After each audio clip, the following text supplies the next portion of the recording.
John. Good evening, everyone.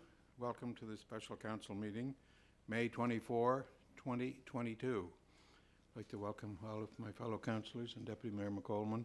We have our CAO, Rob Philpott, with us. And around the corner here, we have our Deputy CAO, Gordon McFarlane. And we have Kristen Gardner from the Journal Pioneer here in Summerside. Welcome. And members of the public. And we have Linda Stevenson from Technical Services. And welcome to all our viewers on YouTube. So we've got the meeting called to order. Is there a motion to approve the agenda? Moved by Deputy Mayor and seconded by Councillor Drawn. All in favour say aye. Aye. Contrary nay. Carried. Public meeting number 1, we'll turn it over to the Chair of Planning Board, Councillor Brian McFeely, and just so everybody can hear, we had a few concerns regarding hearing on YouTube, but if we speak closely into the mic, I think everybody should be able to hear. So, Councillor McFeely, the floor is yours, sir. I thank you, Your Worship, and with that, I will remain seated with your permission, and so we are closer to the mic, and sort of preface my comments by saying I'm struggling with some allergies here, so if my voice breaks down, Councillor Adams has agreed to jump in here, so I apologize for that in advance. So public meeting number 1, 433, 437, and 444 Water Street, official plan and zoning amendments. The background and application was received from Tyler MacDonald, agent for property owner G Morris Caseley Ltd for PID number 301259.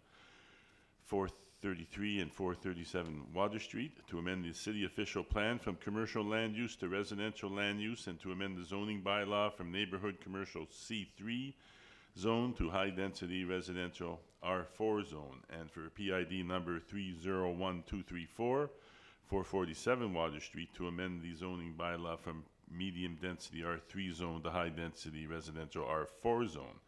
The purpose of the zoning amendment is to allow a row house townhouse complex, 10 units, in the proposed R4 zone. Proposed official plan amendment changed the land use from commercial to residential land use on PID number 301259. Proposed zoning bylaw amendment changed the zoning from neighborhood commercial C3 zone to high density residential R4 zone, PID number 301259.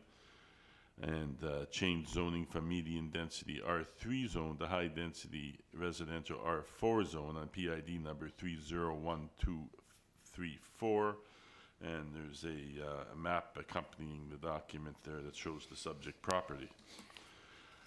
The application was advertised in the May 9th edition of The Guardian, and letters were mailed to property owners within 600 meters or 200 feet of the subject properties.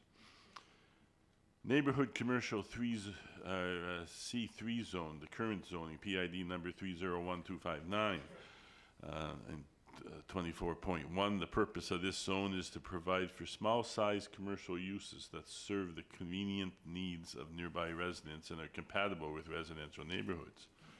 Permitted uses in the C3 zone include commercial, child care facility, small food store, convenience store, personal service shops, medium and large accessory buildings. Residential uses include ancillary residences, 2 maximum, and there's additional standards in Section 7 of the bylaw. Discretionary uses subject to council approval in the C3 zone include commercial, a medical office, a fitness center, a restaurant, dining room, and takeout, business and professional office. Institutional would be a utility facility. So medium density residential R3 zone, the current zoning of PID number 301234.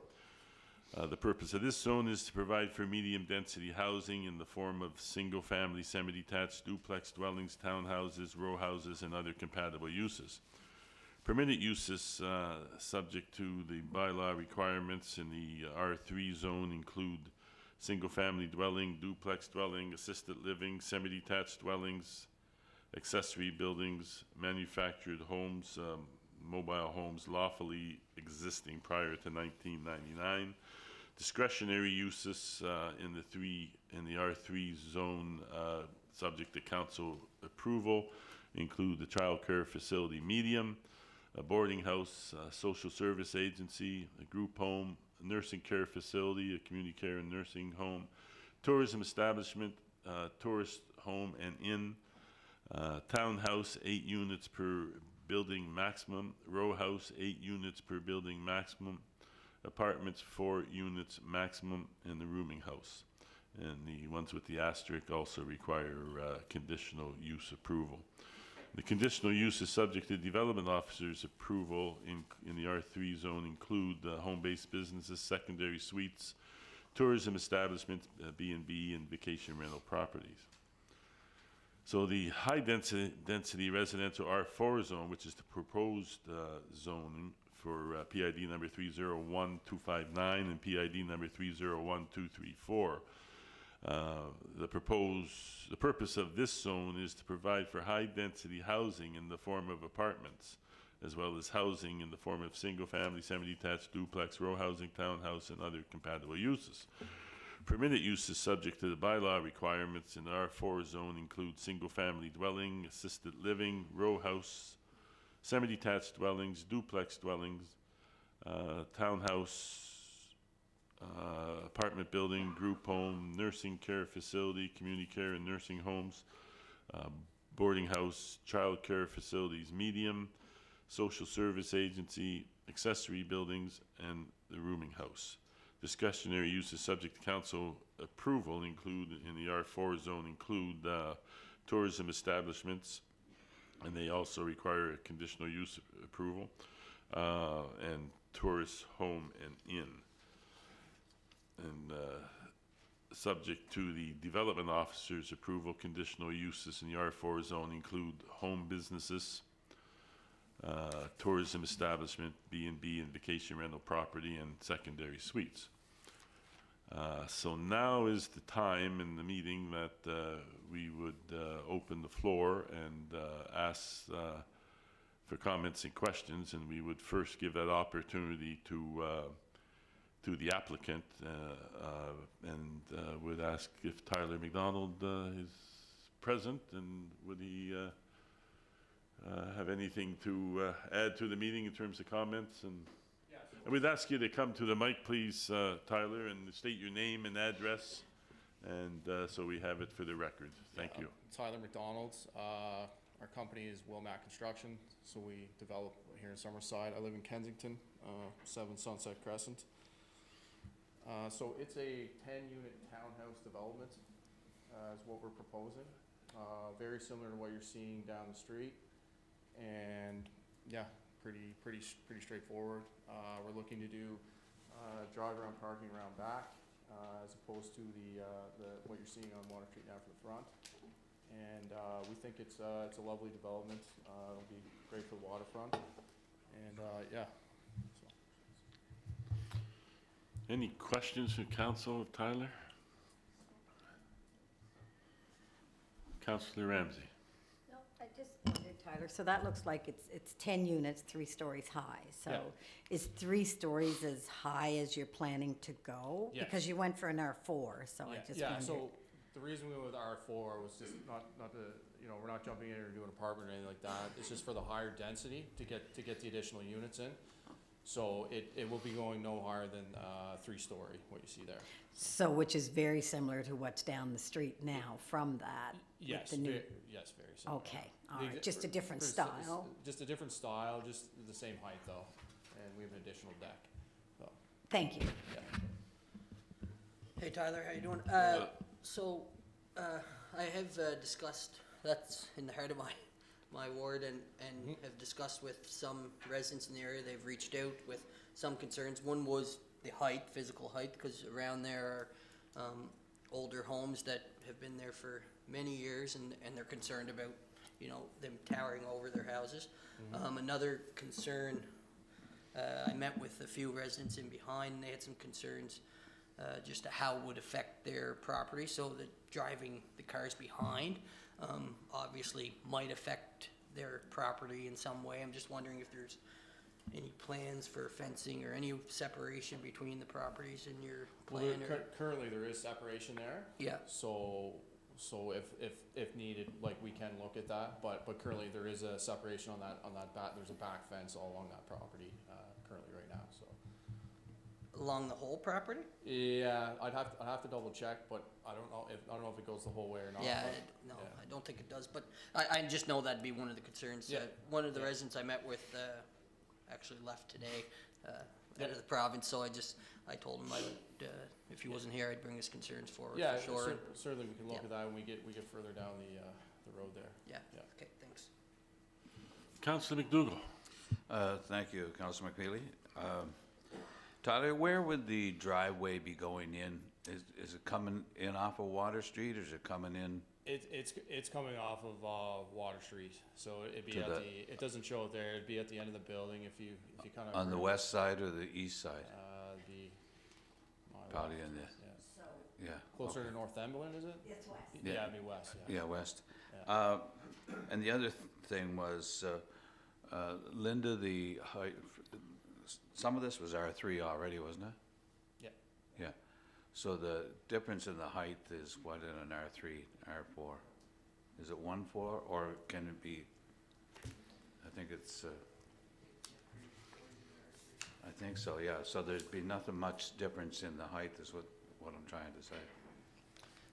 That's correct. All residential zones, the maximum height is 10.5 meters, 34.4 feet. Okay, so, but does it vary in an R4 to an R3? No. Okay, that was just the point I was trying to make. Thank you, Tyler. Your worship. Just wondering, did you mention, I missed it, is there a garage for each unit at the back? Yeah, yeah, So so they're so that's in- the intent, to have the garage in the back. and they- Inside parking? Yeah, they pull around, yeah, in behind. Any other questions for Tyler? We'll, okay, Deputy Mayor.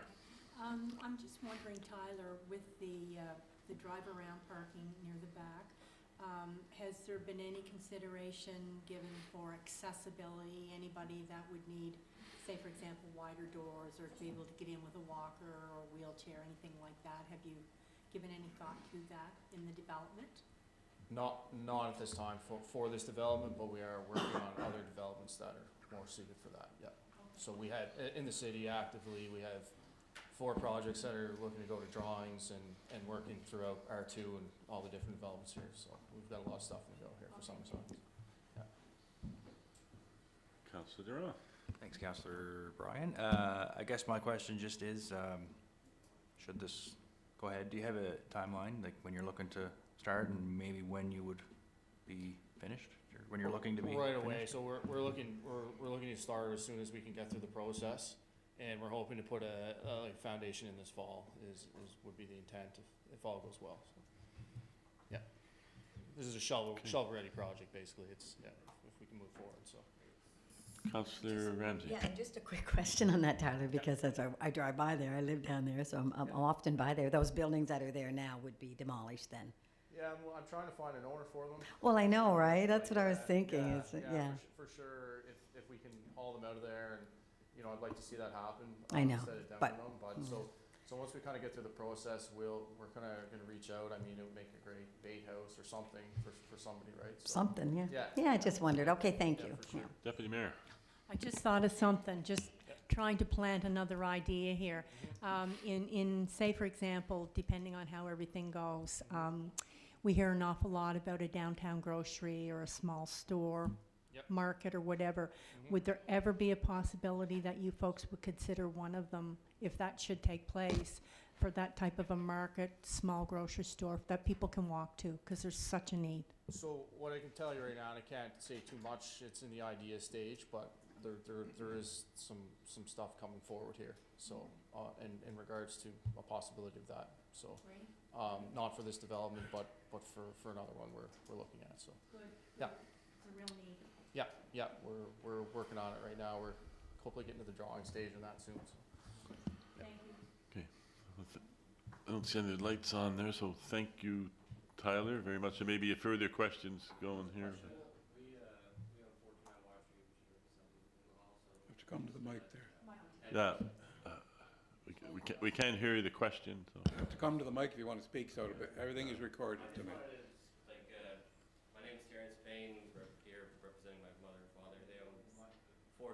Water Street, and we just had it recently surveyed, so we just want to make sure that all lines are matching up compared to whatever you guys are planning to do, so I'm sure you'll reach out at some point to do that kind of Yeah, stuff. no, absolutely, like, we're looking to come in and work with the community, so when we pull our pins, we can make sure everything is accurate, and I can come over and see you, that's not a problem, and when we put our pins in, we can make sure they align with yours and all as well. No, we don't wanna get into any of that. No. I had a discussion with Morris earlier. Yep. And he had different pictures for a while. We just wanted to make sure. I wanna make sure. Yeah, so it's just based on, yeah, like we take a look at it, but it's just based on the documents we have, the PNIDs and the legal. Like I said, we just had our expression survey too, so whatever you want. Yeah, we can take a look at it before closing and make sure that it all lines up and it all works, yeah, no, that's not a problem at all, not a problem. Yeah, Thank you. yeah, no problem. Well, thank you, Tyler. Now's the time where we would open the floor to the public for comment and questions. And I just want to kind of just review the process quickly first, because people don't always understand the process here. That questions that are raised tonight are noted by staff. The next step in this process is it would go to a planning board meeting, and that's the time that the answers to the questions would be provided to council to enable to planning board first, and to enable us to make a decision and make a recommendation to council. So don't leave here tonight thinking you never got answer to your questions, because tonight is really the opportunity to raise those questions, and we would consider them going forward in the process. So it's not, before we kind of open the floor to the public here, wanted to make that point. So the floor is open. And then we'd ask you to come to the mic and state your name so we have that in the record, please, and address.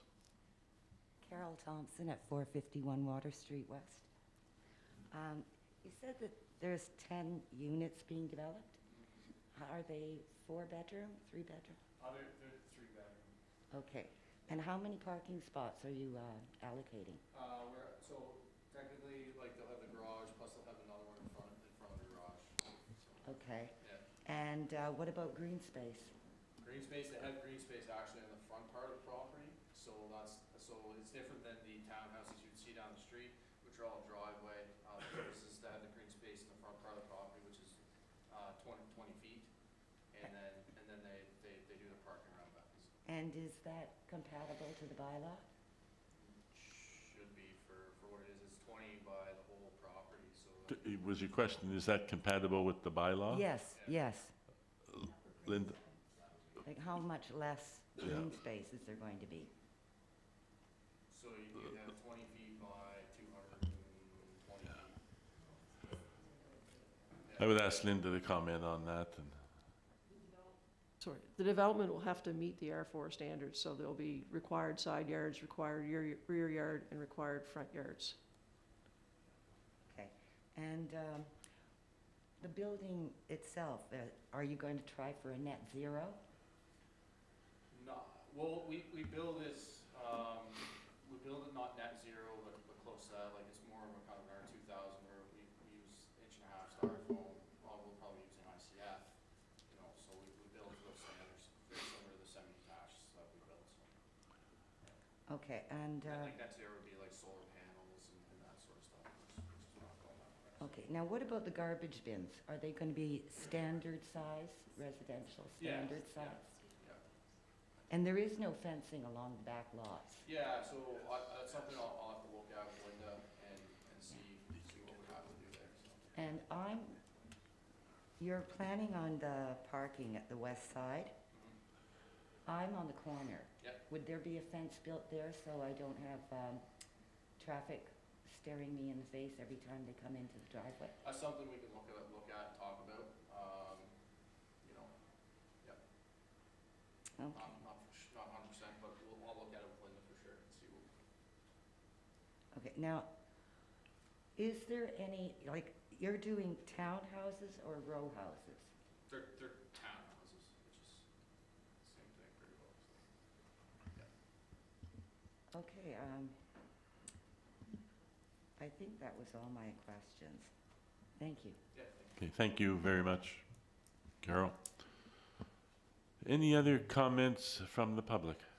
And again, I always say that at these meetings is, this is your opportunity. We really encourage you. If you have a point to make, we really want to hear it. Don't be shy. Not seeing any hands, not seeing any more lights. What's that? I hope that we'll be starting, September at the latest. Councillor Durant? No, it was just on Yeah. for the speaker. Okay, not seeing any more hands or people coming forward. Last chance, last call. No other lights on? Okay, we will move on. Thank you very much, folks. So the explanation of the process that I alluded to earlier. In order to process a zoning bylaw amendment, the following steps are required. 1, the zoning bylaw amendment is read a first time and declared as read a first time at a first council meeting, and that's what's happening tonight. The zoning bylaw amendment is referred to planning board for review and recommendation. So steps 1 and 2 take place at the same meeting of council and will take place this evening. The planning board reviews the application, prepares a recommendation to council. So step 3 takes place at a planning board meeting, and that's scheduled for May 31st at 12 noon. May 21st or May 31st at 12 noon. 4, the zoning bylaw amendment is read a second time and declared as read at a second council meeting. And that's the point in time where all of council would have an opportunity to vote on it. 5, the official plan amendment is read to be adopted by council. The resolutions will be either carried or defeated by a vote of council. If the official plan amendment is adopted by council, the amendment is sent to the Minister of Agriculture and Land for signature, and the amendments become official. If the official plan amendment is defeated, the zoning bylaw amendment will be defeated as well, as the zoning amendment cannot contradict the official plan amendment. 6, the zoning bylaw amendment is read to be adopted by council. The resolution will be either carried or defeated by a vote of council. If the zoning bylaw amendment is adopted by council, it is sent to the Ministry of Agriculture and Land for signature, and the amendment becomes official. So step 5 and 4 and 5 will take place at council's second meeting, which is scheduled for June 7th at 5 o'clock? 5 o'clock, yeah. Please note that in accordance with section 5.20 of the city zoning bylaw, any person who is dissatisfied by a decision of council with respect to the administration of this bylaw may appeal council's decision within 21 days to the Island Regulatory and Appeals Commission, IRAC. So I have a number of resolutions associated with this, your worship. Go ahead, sir. And I'll remain seated as well so people can hear me. So the first resolution is moved by myself, Councillor McFeely, seconded by Councillor Ramsey. Do you want to give the number of the resolution? Just I'm sorry, your worship. Yes, resolution number COS 22-061. thank you. And again, moved by myself, seconded by Councillor Ramsey.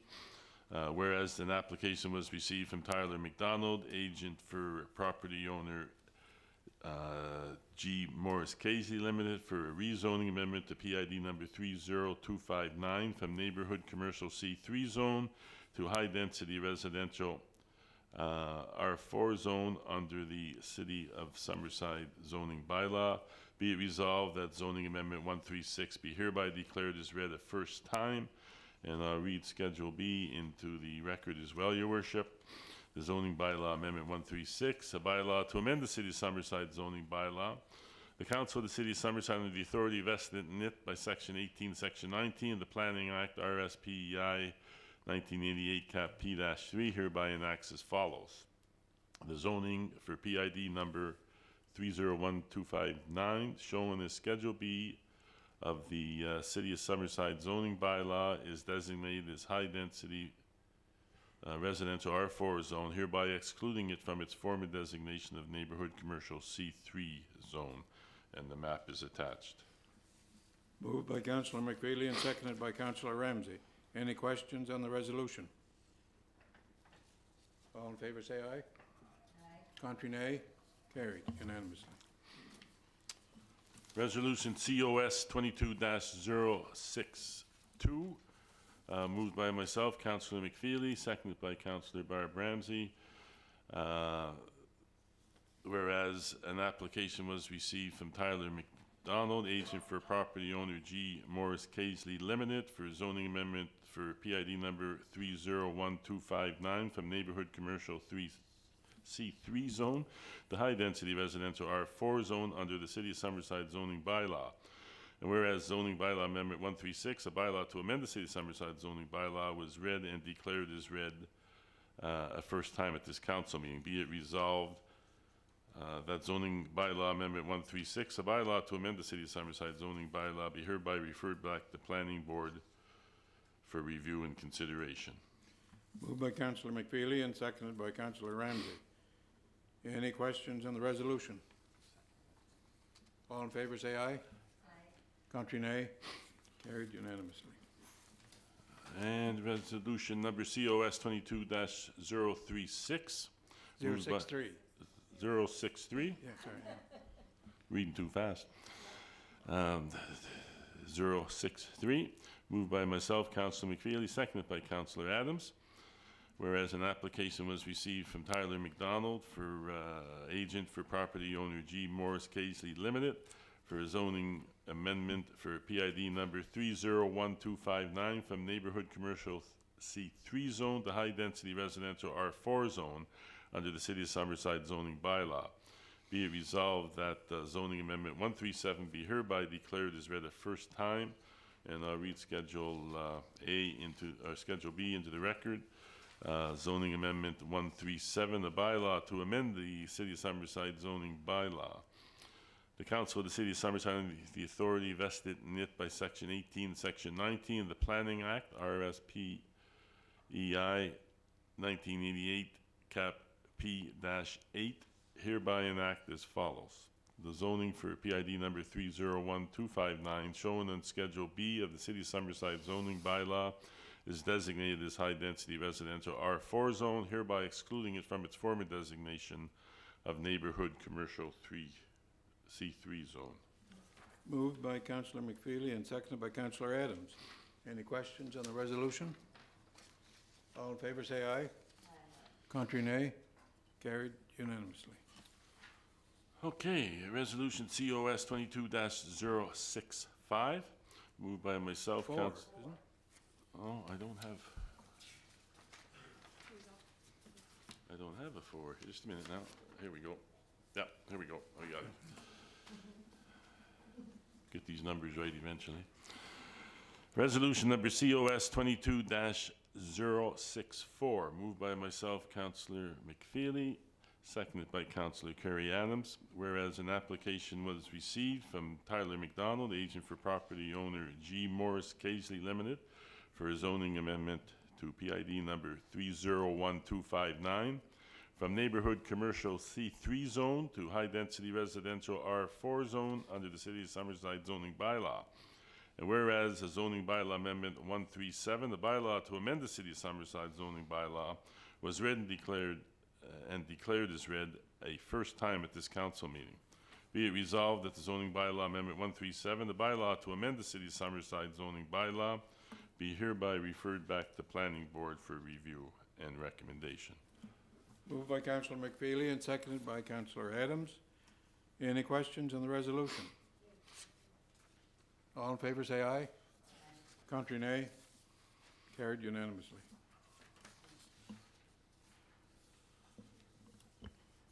Resolution COS 22-065, moved by Councillor McFeely, seconded by Councillor Ramsey.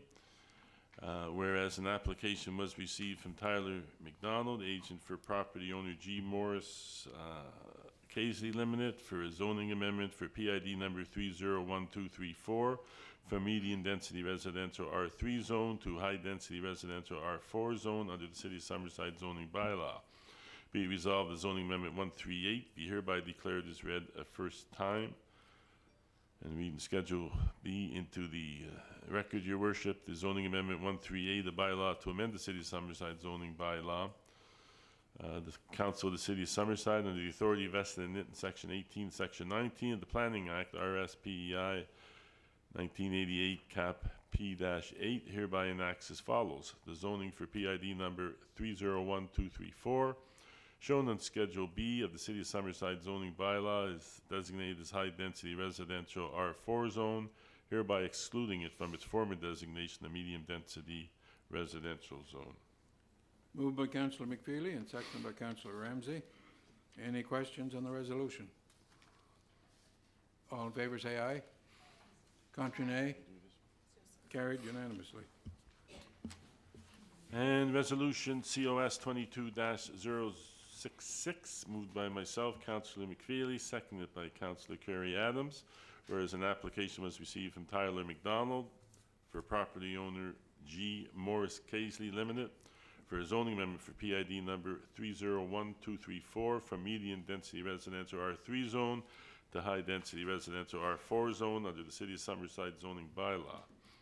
And whereas zoning bylaw amendment 138, a bylaw to amend the City of Summerside zoning bylaw, was read and declared as read a first time at this council meeting.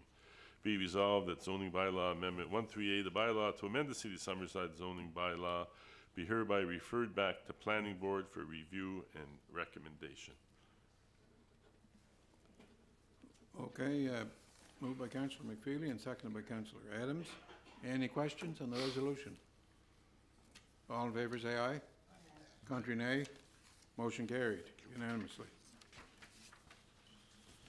And that, you still Your have the floor. Worship, wraps up the First first public meeting. Yep. The floor is still yours.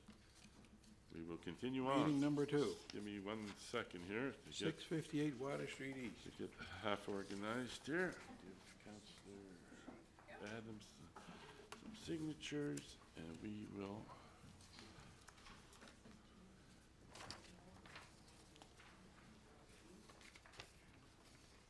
Thanks, Gary.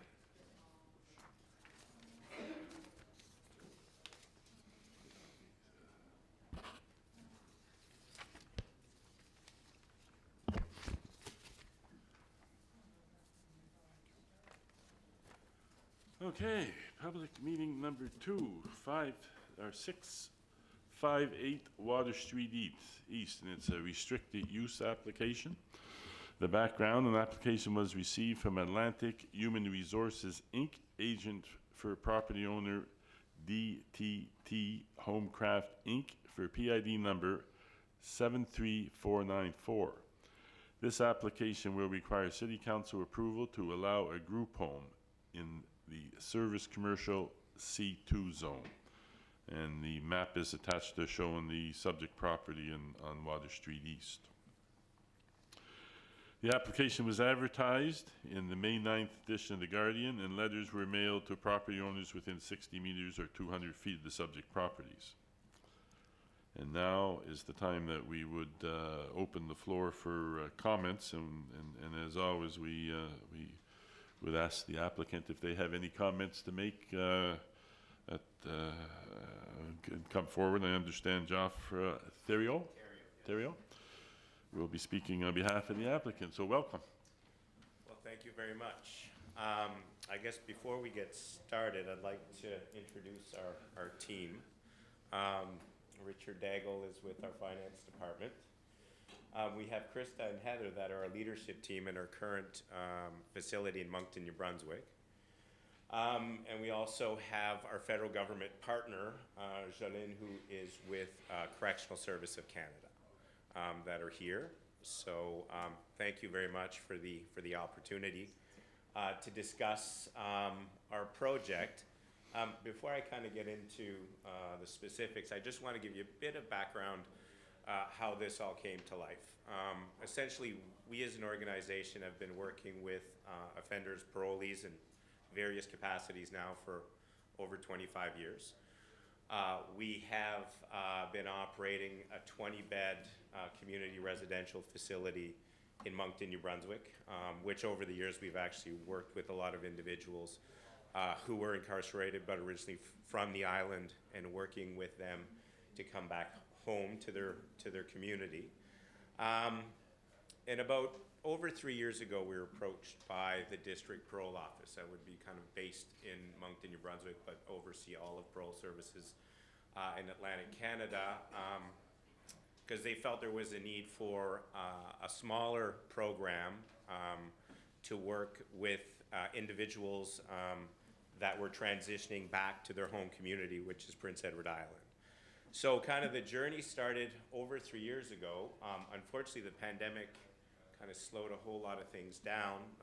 Travel and those types of things were challenging at best, but I think now things have reopened and things are moving ahead. So just to give you guys a little bit of background there. So maybe we can start with the first slide. Atlantic Human Services, I'm the founder. My studies were in criminology in university. Started my career in the public service, in probation services, those types of things. So working with that group of individuals, it's something that's been dear to me my entire career. So then our agency started in 1996. In 1997, one of our first programs is actually a 20-bed community residential facility that is located in Moncton, New Brunswick. So essentially, we've been working in that field for that long. Our agency, though, works with all kinds of individuals. We have an employment agency, so we actually help people find jobs and maintain jobs. We also do a lot of work in training our clients in wood product manufacturing, construction, also around warehousing services. So there's much more to our organization than just providing residential services. So, and those are things and expertise that we've acquired over the years that obviously we'd be more than happy to bring to this community as well, should this project come to life. So, so wondering a little bit how a halfway house works. Well, the process actually begins while individuals, so we would be working with individuals mainly doing federal sentences, so 2 years plus a day. The process of reintegration obviously begins when they are incarcerated. Essentially, there is a plan put in place to address their needs and their risk factors and those types of things. And through the professionals, through treatment programs, essentially, individuals make their way towards parole eligibility dates. And then from there, we essentially often meet them while they are still incarcerated, give them hope, keep them focused on their plan to rehabilitate, to reintegrate, make sure that everything goes well. And then at that point, what happens is we have a committee that meets. Now, in Moncton's different than Prince Edward Island. Just give you a bit of perspective. The average count in Moncton, for example, is about 120 individuals on parole. And that group there, what they call the community assessment team, meets weekly. It might be different in Prince Edward Island because currently, on average, there's about 20 to 30 individuals on any given day on parole in Prince Edward Island. Okay, so the community assessment team consists of a service provider, so it'd be an organization like ours, law enforcement, as well as the parole service, and then there's always a parole officer that presents a case. So everything is taken into consideration, and such as how has been their progress while incarcerated, which is very important. So if there are issues around, behaviors, attitude, those types of things, they're highly impactful and also has a negative impact on our decision making, whether we offer them support or not to come to our program or our facility. So we as service providers will make our decision to accommodate based on community supports, based on institutional progress. A big factor too is that if the individuals that they work with while incarcerated do not support them for a release or a form of conditional release, we do not accept any or offer any accommodations to those individuals. Could I just ask a question there to be clear? You had mentioned 30 islanders, 30 on PEI on parole. Are those islanders or are they from other provinces on parole over in PEI? I would say it is islanders. All islanders, yeah. Yes. Thank you. Thank you. So then things like case management support is critical and really important. So, and those cases are again reviewed by what we call the community assessment team, which will include parole, law enforcement. And with our community assessment team, we would probably include both local police as well as the RCMP. How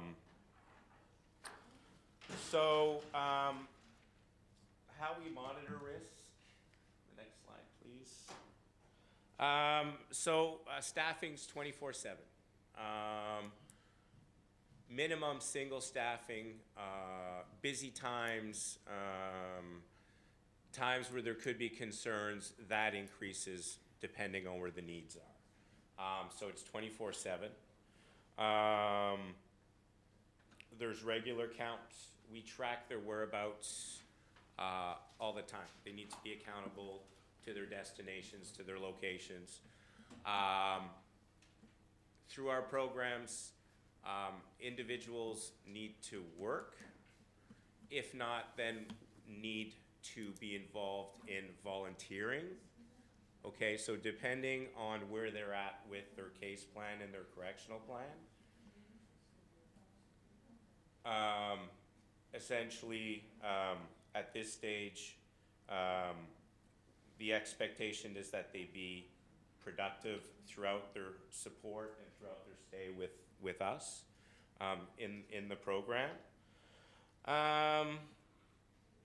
Any concerns, any infractions are monitored and reported to the Correctional Service of Canada. So our staff work closely with the Parole Service.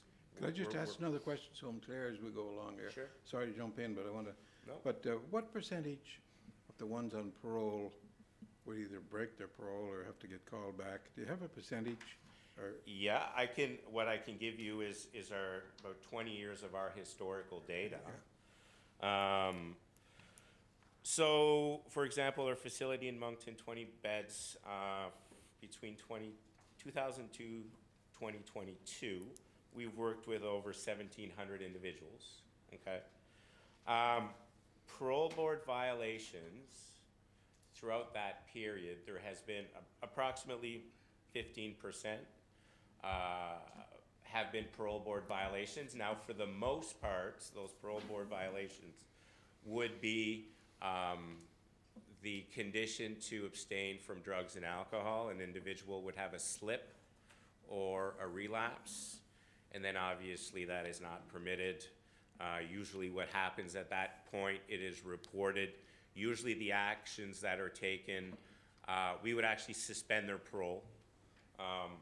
From that moment on, they would be returned to a correctional facility until such time as we, with our partners, Correctional Service of Canada, really properly assess the situation. So from a public safety perspective, from a risk elevation perspective, we never take any chances there. So that's 15% of 1,700 over how many years? 20 years. Over 20 years. Roughly 20 years.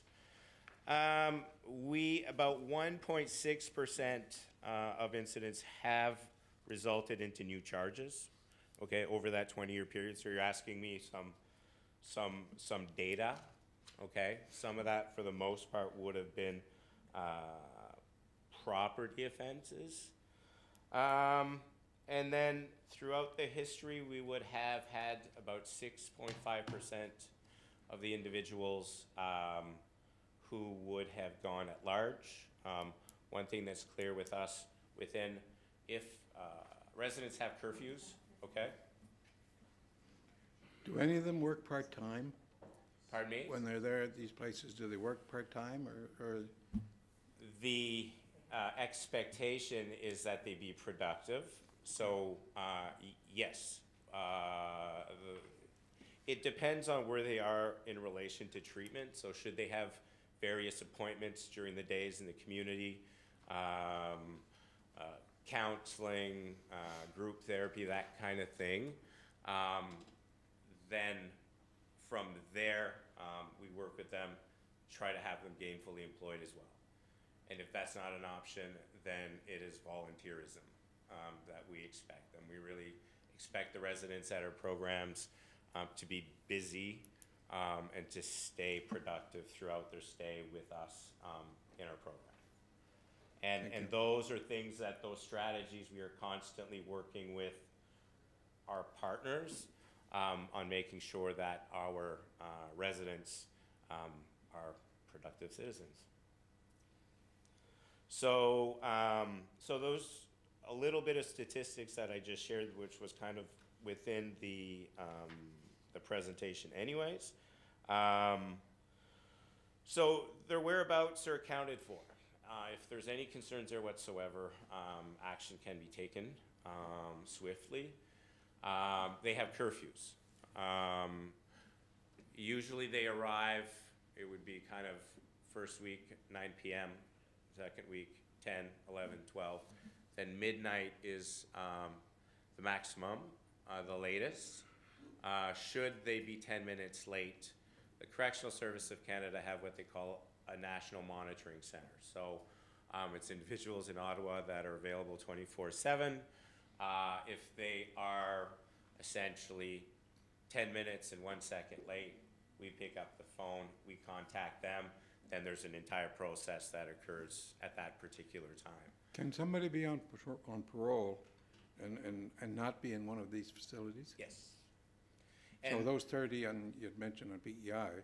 so there would be some individuals currently in Prince Edward Island that would be on full parole, that would be on what they call a statutory release. So they could be in their home or somewhere? Yep, they would be in their homes. That's correct. Thank you.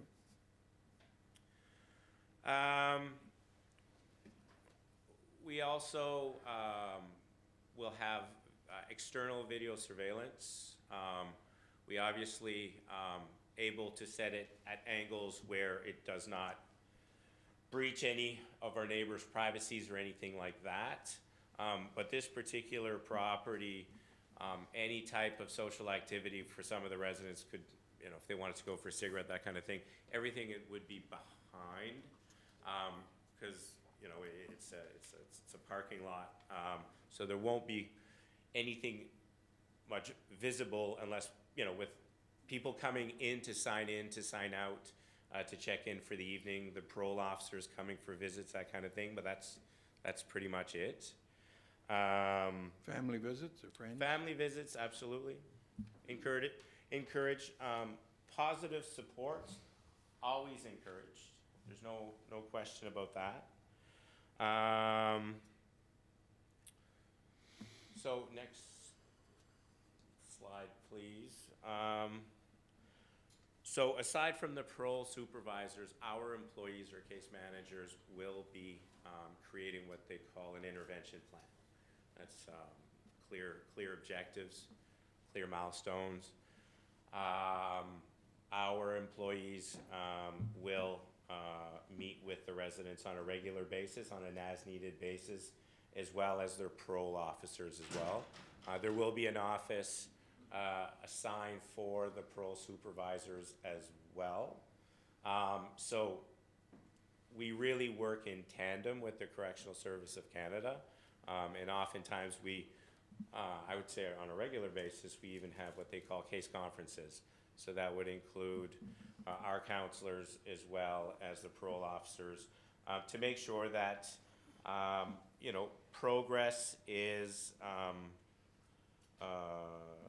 the individual's progress is going in the right direction.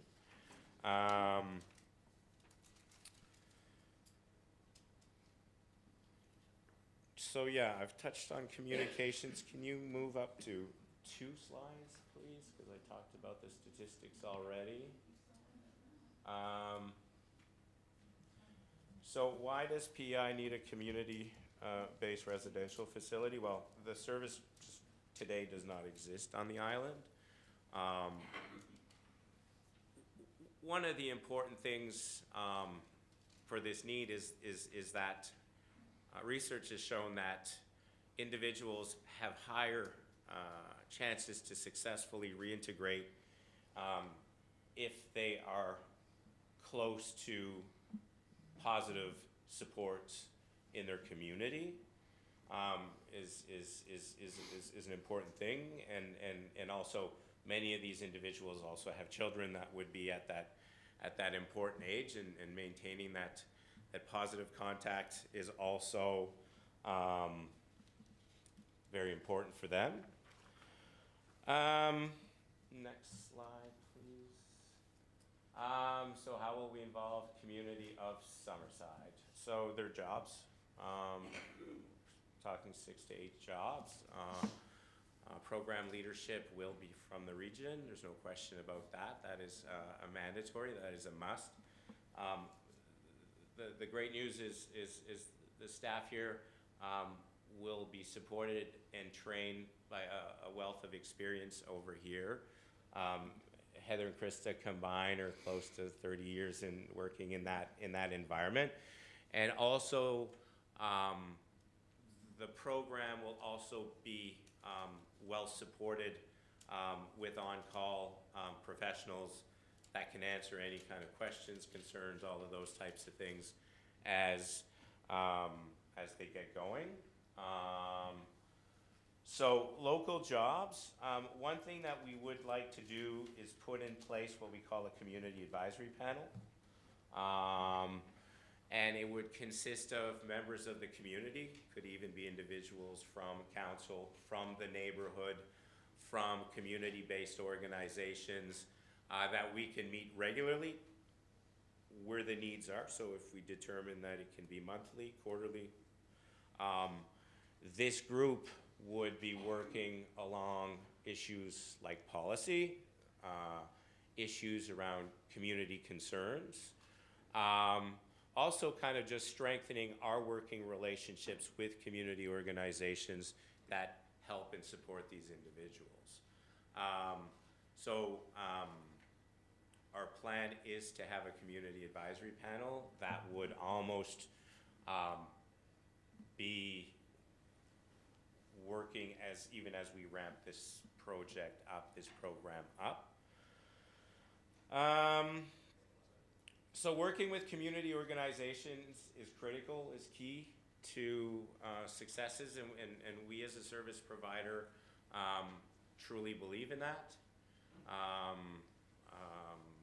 We believe in the best way to see success for all individuals is by service providers cooperating in their best interest. So for us, we will be working with organizations pretty much throughout the province, because there will be some individuals from other communities that will be here for their time that they are with us. Next slide, please. And these are just specifics to the program. We're looking at a program for about eight male individuals. Temporary absences, day paroles, full paroles, statutory releases from federal and provincial institutions referred to us by the Correctional Service of Canada. It will be staffed 24/7. I talked about the staffing model. It will adapt and adjust based on where the needs are. And then for us, staff safety, resident safety, community safety is a top priority. And we will do everything in our power to make sure that all of these three areas are equally as important to us, and we'll do the best we can to make sure that we're successful in those three areas. Next slide, and this is quick, I guess. The program, kind of showing the existing layout now. Essentially, we're looking to renovate the main floor of that particular property that would accommodate up to 8 individuals. So they would be double rooms. And maybe just move to the next slide if you can see there. So kind of through the entrance, offices to your left. To the back would be your 4 bedrooms with a kitchen, dining room. Then we would look at some program space in the lower level in the basement, but living space will take place on living space. Program space for the most part will take place on the main floor. So that's essentially what we're looking at doing. We're estimating the renovation will be somewhere in the tune of a couple of $100,000 is what our quotes are coming in at right now.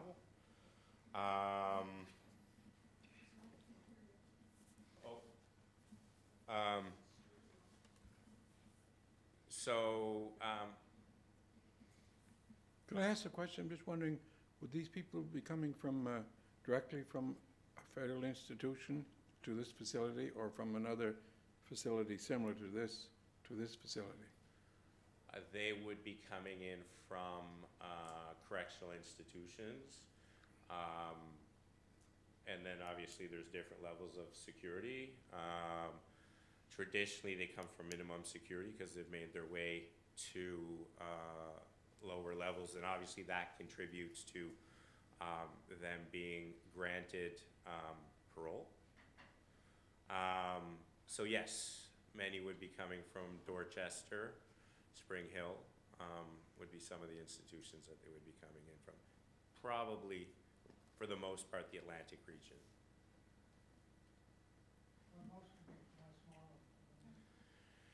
Today it's called Dorchester Minimum. Yes, historically. Big house they call it over there. That's Dorchester Medium now, yes. They integrate and go through many programs there before. That's right. And for having parolees, we have the parolees here anyway, and it'd be much better if we had them in a facility like this to help them out and keep an eye, worst way to put it, keep an eye on them. Yes. But it is a structured Yes. part. Very much so. Yeah, I mean, there's no question that they are monitored and supervised extensively, and we always err on the side of caution. Should there be a concern of risk elevating, we as a service provider also have the discretion to what they call withdrawal support. If we are concerned, things aren't very clear, not getting 100% information, we always kind of err on the side of caution. And then that is also an option that's available and something that we've done over the years as well. But usually those decisions are made, in tandem with our partners of the Correctional Service of Canada. So the building hasn't been purchased I can tell yet. that. Sorry, go ahead. No, I'm just going to say that I know council. I can tell a number of councillors have questions there, so I'm wondering if we should just let Mr. Theriault finish his presentation and then. I'm pretty much done. Open the floor to be honest. So, be a structured program, tailored towards increasing, making sure that the motivation's there, the productivity's there. We'll provide our residents with in-depth counseling, with support. Obviously, everyone is trained in crisis management as well. There'll be regular meetings with their parole supervisors as well as our staff. Excuse me. And there are some extensive standards in place within the Correctional Service of Canada for us as service providers, and it's something that we adhere to, that we believe in, and obviously that will continue on for this project here in Prince Edward Island. So. Okay. Thank you very, very much for the detailed presentation, and thank you all for the work that you do and the important work that you do in Atlantic Canada. I'm not sure the order here, but perhaps we'll go with, I know, Councillor Ramsey, Your Worship, Councillor Durand, Councillor Snow. Thank you for the presentation. And I have just a few questions here. So you have 6 to 8 jobs, and who do you hire? Are they like trained individuals that can work with people in crisis? And yes. like, so are we, Yes. So the government has standards. Normally the case managers, we work in Moncton, we work with universities. So St. Thomas University, University of Moncton. Oftentimes their student placements would begin at a program like ours, and then oftentimes we've recruited right from degreed individuals normally, from a case manager upward. Okay. We hope that leadership would be an individual with good solid community knowledge, experience. Also with some experience working with this group, Right. that really kind of has the ability to work with all stakeholders. Well, and that was my question, like, for safety reasons and for all kinds of reasons and for rehabilitation reasons, for the client, but then safety reasons for the client and also for the community. I guess those people would be well-trained in knowing how to handle every situation that you're up against. I'm sure you've been up against them, ladies and gentlemen, many times.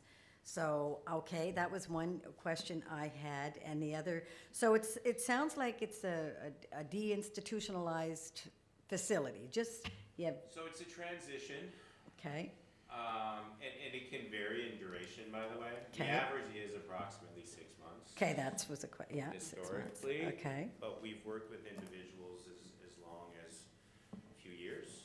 okay. Depending on. So they could come back, like they could leave, but just come in for, I don't know if you're going to offer, like, will you have a psychiatrist on, or would you have a nurse on, or would you have, like, those types of people in the facility for, like, rehabilitation and things like that? So a lot of those services are offered by the Correctional Service of Canada. Okay. Okay. Okay, So then, often we would see those professionals come into our program, or the individuals can go to appointments outside of our facility as well. and I think that was kind of it. Is it a treatment facility? Are you going to be doing treatments there, or is that? So that it's was a sort of the combination. question.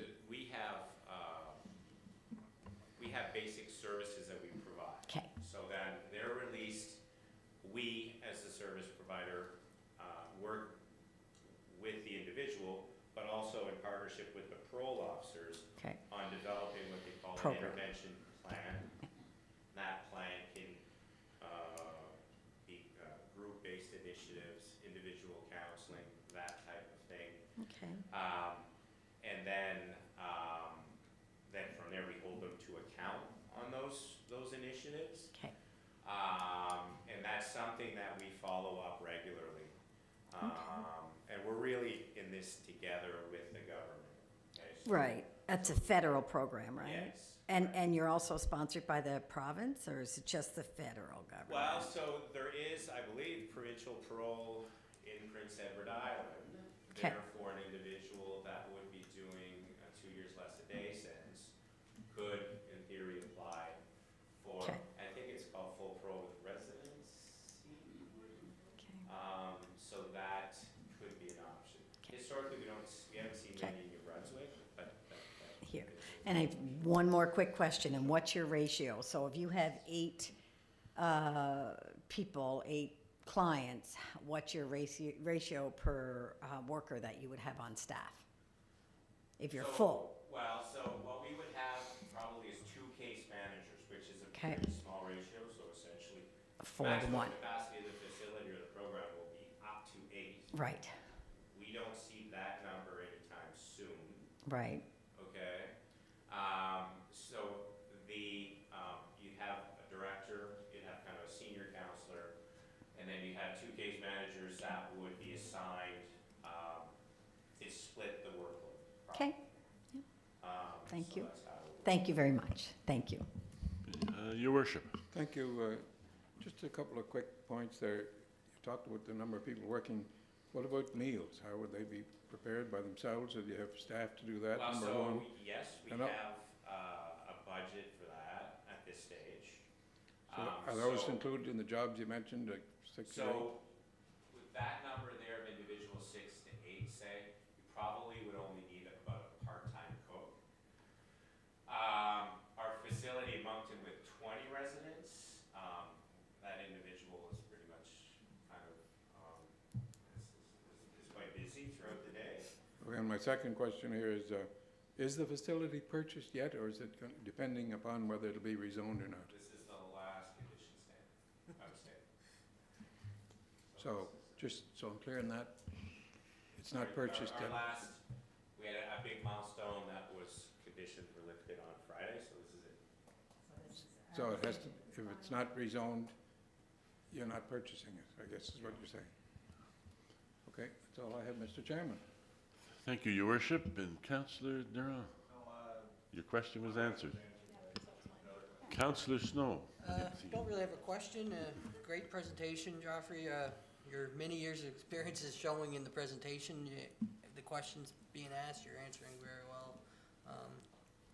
I guess maybe a statement and sort of a question.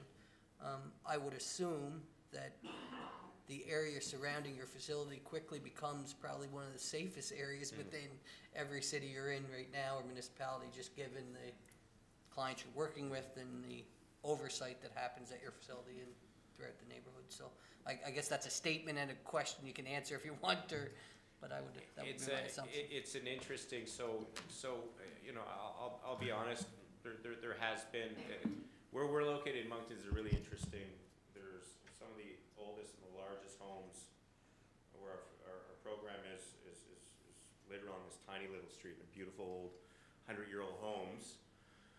And it's a small street. There have, we've had neighbors that have, weren't necessarily happy. We've been, first of all, we have good neighbor policy. So anybody that wants more information about our program, that would like some answers to questions, concerns, please call. Okay, so if anybody has suspicions that it may have something to do with the individuals, the reality is 25 years experience in this old neighborhood in Moncton, New Brunswick. We actually have helped, because we have 24-hour awake staff, because we have video surveillance kind of within an area that we can see kind of traffic moving on the main streets, as well as kind of some, you know, our parking facilities and those types of things. We've been in a position to contact law enforcement directly to deal with crimes being committed, not by our residents. And in our years of 26 years now, we've never had residents commit offenses in the neighborhood of our facility in Moncton. It's not happening.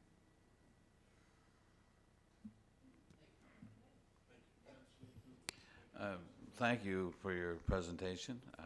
You answered a lot of questions, and I had a couple of questions prior, but they've been answered. We do have a group home in the St. Eleanor's area, and would that be operated similar to, are you familiar with the group home in St. Eleanor's? I am not. So would this, is It's it a- for youth or No, adults? no, it's provincial, and it's, yeah, it is adults now. We, and I thought there was federal inmates, but it maybe it's just provincial. St. Eleanor's does, yeah. Yeah. So Maybe it's a rehabilitation for addictions. Okay. So, but at times, some parole Yes. people will come over and stay there every once in a while. Yeah. And I'm not sure what the grounds are for that, but that happens once in a while, and I think that's Yeah. what you're talking Yeah. about. Yeah. Yeah, So, yeah, right. yeah, but to go there, because I think if your facility was here, that probably wouldn't need to be an option, because they could visit there for their meetings and things like Yeah. that, right? That's, yeah. Absolutely. So, a program like ours will have the capacity to work with, and there's different things that can occur with individuals that say, someone that might have been through our doors and had done well, and we're back into the community and had either problems at home, maybe a slip in consumption, and it was the beginnings of something. We actually, instead of throwing their lives completely upside down and sending them back to jail, we could actually take them back and support them through those difficult times to then get them back on their feet, so then they can go back to their communities. Also, individuals, we can help with some individuals that are kind of on the brinks of homelessness, that kind of thing. We can take them in as well. So there is a component to that, for sure. So. Okay, thank you. No, I just wanted to see if you're aware of that and how similar it would be operated. I know we haven't, it's operated there a long time, and we haven't had no trouble to speak of every now and then, but that's to be expected, yeah. Yeah, it's within the house, yeah. Our plan is to work with stakeholders all over, because some Yeah. individuals may be going back to Charlottetown or other areas, so to make sure that the right supports are in place as they move into their next phase Right. of release. Okay, thank you. Deputy Mayor. That was a good presentation, Mr. Terrio. The question that I have is, I completely understand that you're dealing with, people coming from, say, parolees or federal institution. I guess what I'm wondering, do you ever have any records or indicators that some of the people have been homeless? Because what we find here is that, especially with men, there has been some difficulties where there's homelessness, they have no place to stay, there's nothing, say, like a day program or those sorts of things, and then they're running into difficulties, say, with addictions or alcoholism, those kinds of things. And I guess I look at it as a preventative thing. Does the service that you folks provide, do you ever run into that with people? Because I know as council, we are, ask questions from family members that are running into that a lot, and there's nowheres for them. So, in kind of where we work, so there is a type of release, and there's statutory release, and that's legislated. That's if you've completed 2/3 of your sentence, you are to be released from a federal correctional institution, unless there's other extenuating circumstances, deemed a dangerous offender, all of those types of things. You can stay incarcerated indefinitely.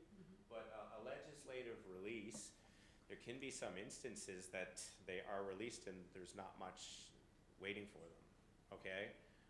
Therefore, they may go to a homeless shelter Although a program like ours, we could, and we have it, as long as we have the capacity, we often see volunteer cases. So individuals that, okay, well, what are your options? Homeless shelter, or would you like to actually come to a program like ours, follow our rules, no question about that. We'll offer you accommodation, we'll offer you support, and meals until you can make it, until you can reestablish yourself. So with a statutory release case, we could support them if they were heading in that direction. Mr. Chairman, just one quick question if I could. Just wanted to get clarified there. You had mentioned the 6 or 8 jobs or whatever number you had mentioned. Are those jobs transferred in here, or are they hired locally or on the island? Well, we want to hire locally, that's the plan. Okay. Pardon me? We would want you to hire locally too. Yeah, no, absolutely, there's no question. Thank you. Okay, I see no other lights on there, so I do have a couple of questions, and this would be in my ward, so certainly have an interest in it. I think the issue for many of the residents would be seniors, so their own personal safety, I think, would be a grave concern for them. And I think you addressed a good piece of that in your presentation, but I don't know if you have anything else to offer to provide people with a comfort that. Well, first of all, our doors will always be open to those individuals that have concerns. So as soon as we start operationalize, the way the plan is, we could potentially take possession sometime in July. We have to honor a commitment from a lease until the end of October. So then we would begin the renovations in November. And then Heather and Krista and their team would kind of start the whole operationalization, because there's a lot of work we'll have to do first before we recruit. And then training is going to be extensive. There's no, and the standards within Correctional Service of Canada is significant. So, I'm more than happy to meet with any individuals on a regular basis to kind of appease any concerns they may have. From our experiences, 26 years, there has never been incidences occur from our residents in our care in the neighborhoods. It's just, we haven't seen it. Okay, and we will know about it. Like, we work closely with the federal government, and those are things that we would know right away. So we're happy to have an open door policy. Individuals can come visit. We'll provide you as much information as you need. If you're concerned, call. I, to this day, as now Chief Executive Officer, I have a neighbor that has my cell number, and he still calls, and it can be Friday night, it can be Saturday, and I assure you, I answer my phone. So What does it do to property values? I can tell you what I've read and heard is that it's not impactful. But they're right in our front yard. We should have it recorded. Yeah.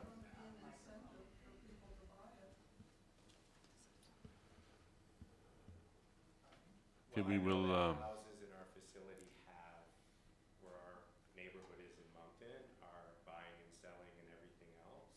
That's kind of the only information. I think the questions that will come, and we'll talk about this because we'll open the floor to the public here in a minute. And any questions that people have, as we said earlier in the first meeting, the answers aren't necessarily provided tonight. They would be, staff will do the research, and when planning board meets, they would bring back a report that would address the questions that are raised tonight. So it would be unfair to expect to get the answers to those kinds of questions this evening. Councillor Ramsey. And I just have one more quick question, and it would be, so if you had 6 or 8 clients, and, you know, a lot of people like to smoke still, that's fine. You wouldn't want 6 or 8 people maybe hanging around the front yard smoking. Is there going to be like a fenced area, a designated area for folks to? Individuals on the other side of the street will not see any of that type of Activity, yeah, okay. There's a large deck behind, Okay. and there would only be. But I think there's a fence. That's, I thought there was a fence. and I don't know, I guess that was just the, But again, so thank you. again, we would plan. I have, yes. Did you look at the back door? I did. Well, we're right there. So. Anyway, planning board will, again, questions that are raised tonight, planning board will consider those and they would be part of the report, so. With that, I had a couple more questions that weren't necessarily related, just for more of personal interest. So what would the average length of incarceration of the particular client, the resident? It varies. We work with individuals serving life sentences to individuals serving sentences of 2 years plus a day. Okay, thank you.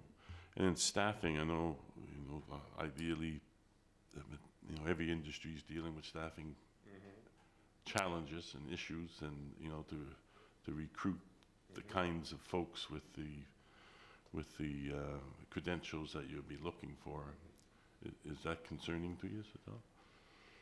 It's the reality, and I mean, as a service provider, we've managed to find solutions. Recruiting firms have been very helpful, very expensive. But none of the solutions. Pardon me? None of the solutions result in softening of the standards. No. The ratios of No, staff no, to. no, Okay. no, absolutely not. There's the standards are in place.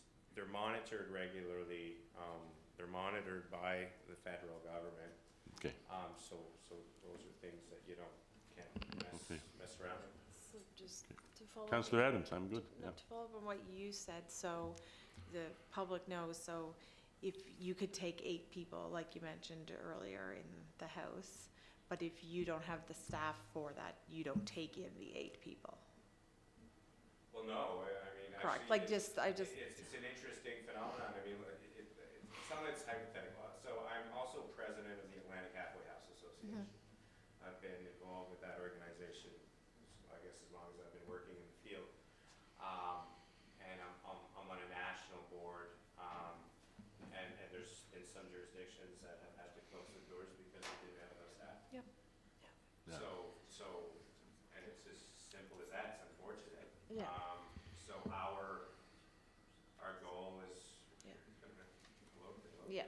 Yeah, just like Councillor McFeely said, you wouldn't never soften the rules and regulations. It's just and then the other one I had was, so the neighbors you had mentioned, like, you have the good neighbor policy and so on, and we'll meet with neighbors, and it was like the developer that was in here earlier. I seen him out meeting with some neighbors and stuff, and I know some developments just in my ward, and I'll just speak for my ward, where the developers have met with the neighbors that have had concerns, and that really helped a lot whenever it was, all the cards are on the table and everybody knows, and if you can alleviate some of the concerns of the neighbors, whether it be a fence or a tree line or so on, so.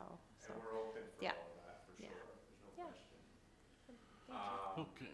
And I think what our hope is whomever we onboard is program leadership, kind of be part of that whole process as we start out. So, hypothetically, I think that the best case scenario, if everything works out, is probably a new year opening, January, February, probably 2023, is kind of how we seem to be scheduling things. Okay, thank you very, very much for your presentation, for answering the questions that we've had to date.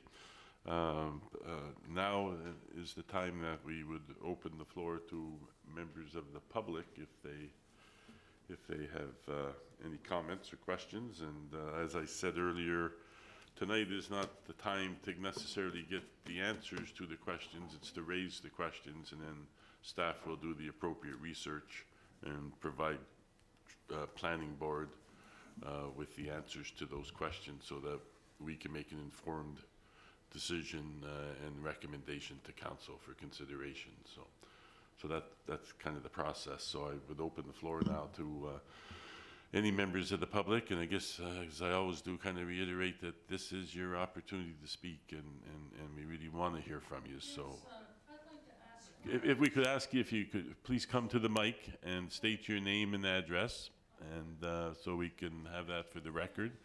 And Stella Perry, 384 Market, and there's my wonderful councillor, Mr. Snow. I'd like to ask, where is this now this gentleman probably doesn't know the history of the building or anything, but where is this place? That he's, Food Mart is? pardon me? Do you know where Boss Food Mart is? Yes. Yeah. Next door. Before or after? across our driveway. Yeah. East. Where Hepburn it's where Heckbridge Studios building Oh, was. well, that's Yeah. just wonderful, but you people have to realize that the unwashed public don't have the information you have, so someone should have mentioned where it is. Thank you very much. Thank you. Any other comments from the public? And again, this is your opportunity. Ms. Macquarie's had some comments there, maybe, did you? Or maybe you got your questions in there. We didn't get her address. Yeah. No, the only question I had was number one about property values, and number two, why doesn't it go to the St. Eleanor's house? Why does it have to be right there? Well, I guess we don't have the answer for that necessarily, but you know, Scared already, and they haven't even brought anybody in. yeah. So just so we have it for the record, your name and address. Brenda Macquarie, 654 Water Street. 654 Water. Thank you. We own everything behind. Yeah. They're Okay. right in our front yard. Thank you. Any other comments or points? Just a quick Hearing question none. there. Oh, Just to add to it, did everybody in the area, I think it was mentioned, so many meters got notified with this meeting? 60 meters. Pardon? 60 meters, all got letters. yes, they all got letters. 16 neighbors? 16 letters went out? 16, yeah. A lot of those would be businesses, right? Yeah. Okay, we will move on with the process. Thank you. And the explanation of the process is the next step here. In order to process a restricted use, the following steps are required. 1, the restricted use is read at a public meeting, and that's taking place this evening. 2, planning board reviews the application and prepares a recommendation to council. Step 2 takes place at the planning board meeting, and that is scheduled for May 31st at 12 noon. Step 3, the restricted use is read to be adopted by council. The resolution will either be carried or defeated by a vote of council. Step 3 will take place at council's second meeting scheduled for June 7th.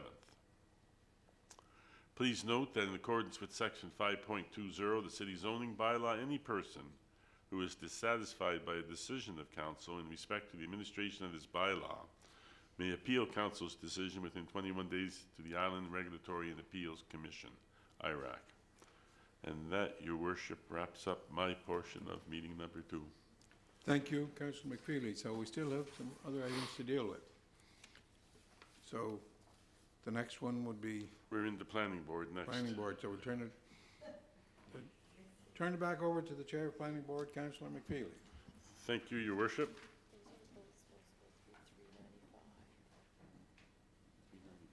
First item is 395 Brophy Avenue. Yeah.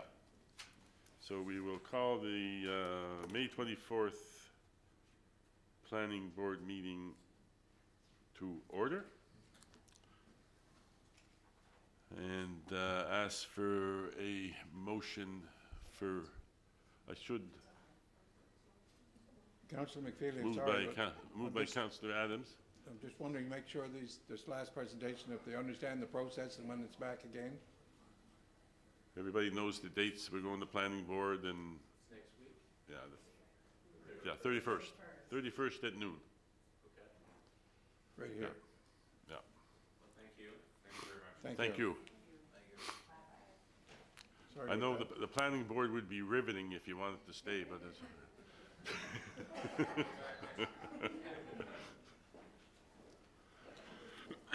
Okay.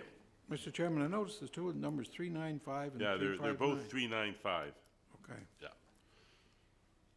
So we will move on here.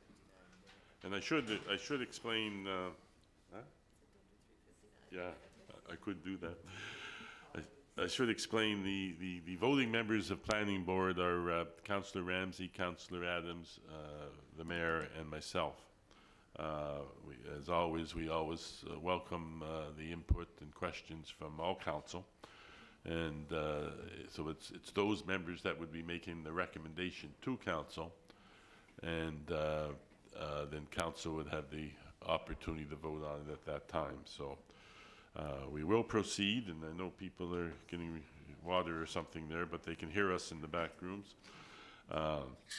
So we will move with the approval of the agenda. It was moved by Councillor Adams that the agenda be approved as circulated, seconded by Your Worship. All those in favor say aye. Aye. Contrary? Motion carried. So we're dealing with 395 Brophy Avenue, official plan zoning amendment. The recommendation. Supporting explanation, purpose. The purpose of the zoning amendment is to allow an apartment building development, 4 buildings. The background, an application was initiated by the City of Summerside for a portion of PID number 322339 to amend the city zoning bylaw from parkland zone to high-density residential R4. A public meeting was held on May 11th, 2022, and council gave first reading on the same date. The map indicates the portion of the property to be rezoned off of Tower Street there. Report under section 5.7 of the zoning bylaw. When planning board reviews the zoning bylaw amendment, it has to consider the following general criteria as applicable. Under section 8.4 of the Parks and Green Space Plan, the criteria for B, C, E, G, and H must be considered.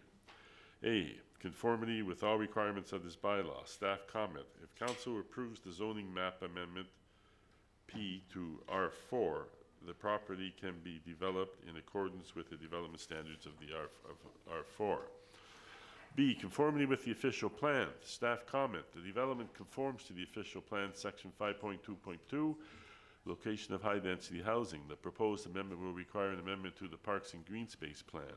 A separate report has been prepared to address the Parks and Green Space Amendment.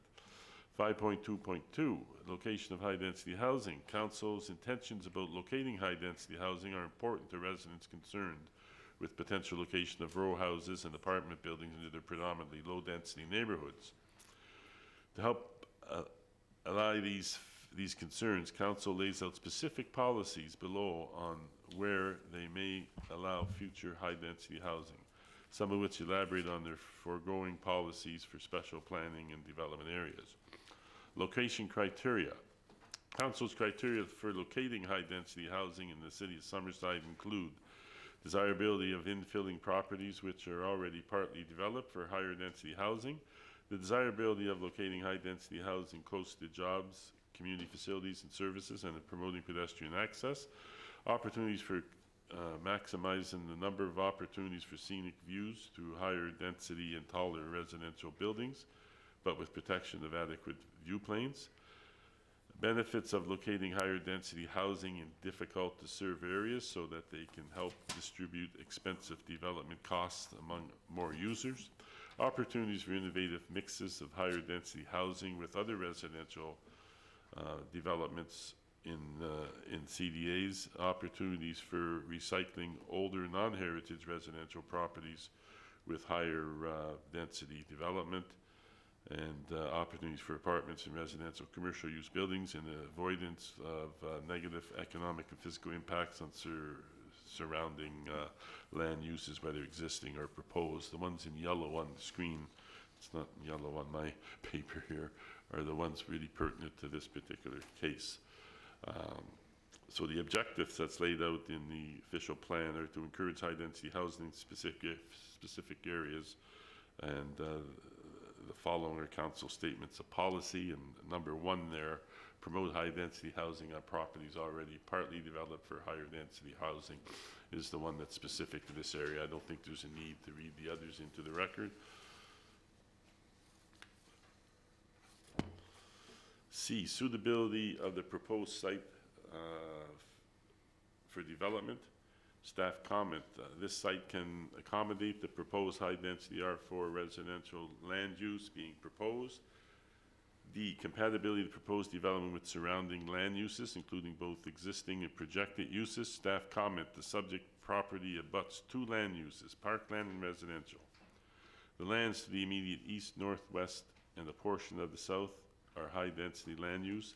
A portion of the land use on the northwest would remain as parkland use. The proposed residential land use would be compatible with the existing land uses and the projected land uses, and there's a map there showing that with the subject property. E, any comment from residents or other interested persons. Staff comment. A public meeting was held on May 11th, 2022. The public meeting notice was advertised in April 27th edition of The Guardian. 30 letters were mailed to 27 property owners. Jamie Rogerson from Upfront Development, a potential developer, provided an overview of the proposed development and noted the existing playground is to be relocated to the northwest corner of the property. No written comments were received prior to the public meeting. Philip Cameron of 423 Myrtle Street, co-owner of Cameron Apartments at 376 Duke Street, 391 Brophy Avenue, and 455 Tower Street, asked about the status of the ownership, zoning, land sale, and park relocation costs. Michael Macbeth, 455 Tower Street, requested the percentage of required parkland for the city, and specifically Summerside North. Mr. Macbeth also asked if Tower Street / Duke Street could handle the additional traffic for this development. The concerns raised at the meeting are addressed throughout this report. Parkland-related inquiries will be addressed in the Parks and Greenland Space report. And again, the map shows the subject property there. F, adequacy of existing water, sewer, road, stormwater, and electrical services, city parking, and parkland for accommodating the development and any projected infrastructure requirements. Staff comment, the city water supply and sewer treatment system can handle the additional loading created by the change in zoning from its current parkland designation to R4. Rezoning from parkland to R4 does have an impact on the sewage load of the Northumberland Street lift station. This change in zoning relates to an increase in load of approximately 55 cubic meters of sewage a day. This represents approximately a 1% increase in sewage to the Northumberland Street lift station, which translates to a cost of $18,900 to the utility. The city's main water infrastructure for this development is a 55mm distribution main on Brophy Street, or a 300mm transmission main from Duke Street that loops to Tower Street through the city park. The new 255mm main water main is required to be looped to the top of Brophy Street from the 300mm transmission water main running between Duke Street and Tower Street. That's a mouthful. This new water main and the water main in the parkland will require a 6-meter easement centered on the pipe that will affect the current layout as presented. The city's sewer main infrastructure for this development is a 200mm gravity collection main on Tower Street, or a 375mm gravity collection main on Brophy Street. Both these mains can handle the additional sewer loading for the zoning change. The developer is responsible for securing easements and extending mains for the gravity sewer if grades for connection through the lot original accesses on Brophy Street do not work based on building elevations and grade and sewer lines. A private lift station for the development would be an option if gravity sewer does not work. The developer is responsible for all servicing costs due to zoning changes and land development. Brophy Avenue was constructed as part of the town of Summerside's land assembly started in the early 80s to encourage residential growth in the former town. The east end of Brophy Avenue was intended to connect to Duke Street, and Elm Street was to be extended to Brophy Avenue. Currently, Brophy Avenue does not extend to the end of the existing street right-of-way. The city will need to budget to complete the street construction cul-de-sac. The access for the proposed development will be via Water Street, Tower Street, long ways from Water Street. The development's internal access and parking layout will be reviewed upon development.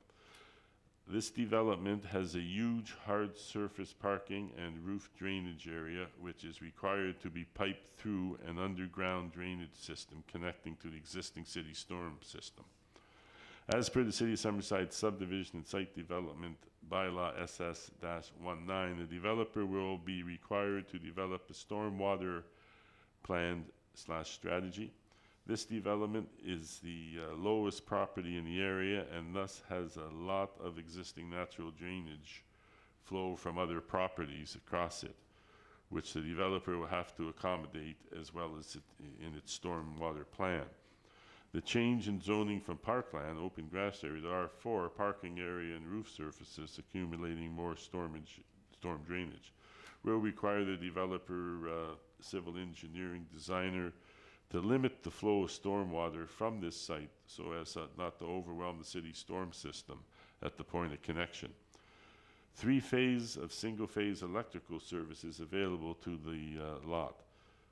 Please note that pad mount transformers orders take a minimum of 6 months and can be up to 1 year. The contractor/engineer should contact Summerside Electric as soon as possible and require a signed letter of intent before an order will be placed. The remaining portion of Tower Street Park, 140 on the map, abutting the subject property, will serve the development and existing area. The park is accessible by a street walkway network. The parkland dedication for this development was previously satisfied at the time of the initial subdivision of the land assembly. G, the impact of the development on pedestrian vehicular access and safety and on public safety generally. Staff comment, based on the additional daily volume of approximately 512 vehicles per day, the new development will add approximately 10.2% additional traffic flow to Tower Street. See the calculations attached to this report. The total traffic volume of this development and the existing development is approximately 23.1% of the street's available capacity. A new cul-de-sac will be constructed to provide an emergency and service vehicle turnaround for all buildings located in the upper portion of Brophy Avenue. There is an existing sidewalk on the north side of Tower Street to serve the proposed development. Traffic flow within the development will be reviewed prior to the development. H, compatibility of the development with environmental, scenic, and heritage resources. Staff comment, there are no compatibility issues regarding environmental, scenic, or heritage resources. Impact on city's finances and budgets. Staff comment, not applicable. Other matters as specified in this bylaw. Staff comment, not applicable. Other matters as considered relevant. Staff comment in regards to land sale. The city has accepted an offer from Upfront Development on the subject parcel. The offer to sell the land has not been adjusted in any way except to extend the closing date to May 31st. Costs associated with the relocation of the playground equipment were discussed with Upfront Development and is not yet finalized. Cameron Apartments, Philip Cameron, co-owners, submitted an offer on the property in November 2019. The offer contained a price with the intent to provide housing in a building that will be modern and available to the residents of Summerside. Cameron Apartments submitted the second offer on the property in October 2021. This offer contained a price and a plan to build two 27-unit apartment buildings with a considerable consideration of directing traffic through Cameron Apartments property at 376 Duke Street. The current property owner is the City of Summerside, and the current zoning is R4. So the staff review, city staff supports the application initiated by the City of Summerside to rezone from parkland to R4. As per section 5.10, subsection B3 of the zoning bylaw, the planning board shall make a recommendation to council on this application before it is approved or denied. The planning board recommendation, whether carried or defeated, will be brought forward to council for a final decision. So the planning board recommendation, I'll read into the record. The application initiated by the City of Summerside for a portion of PID number 322339 to amend the city zoning bylaw from parkland P zone to high density residential R4 zone be recommended to be approved by council. And I would ask for a mover and a seconder from planning board for that.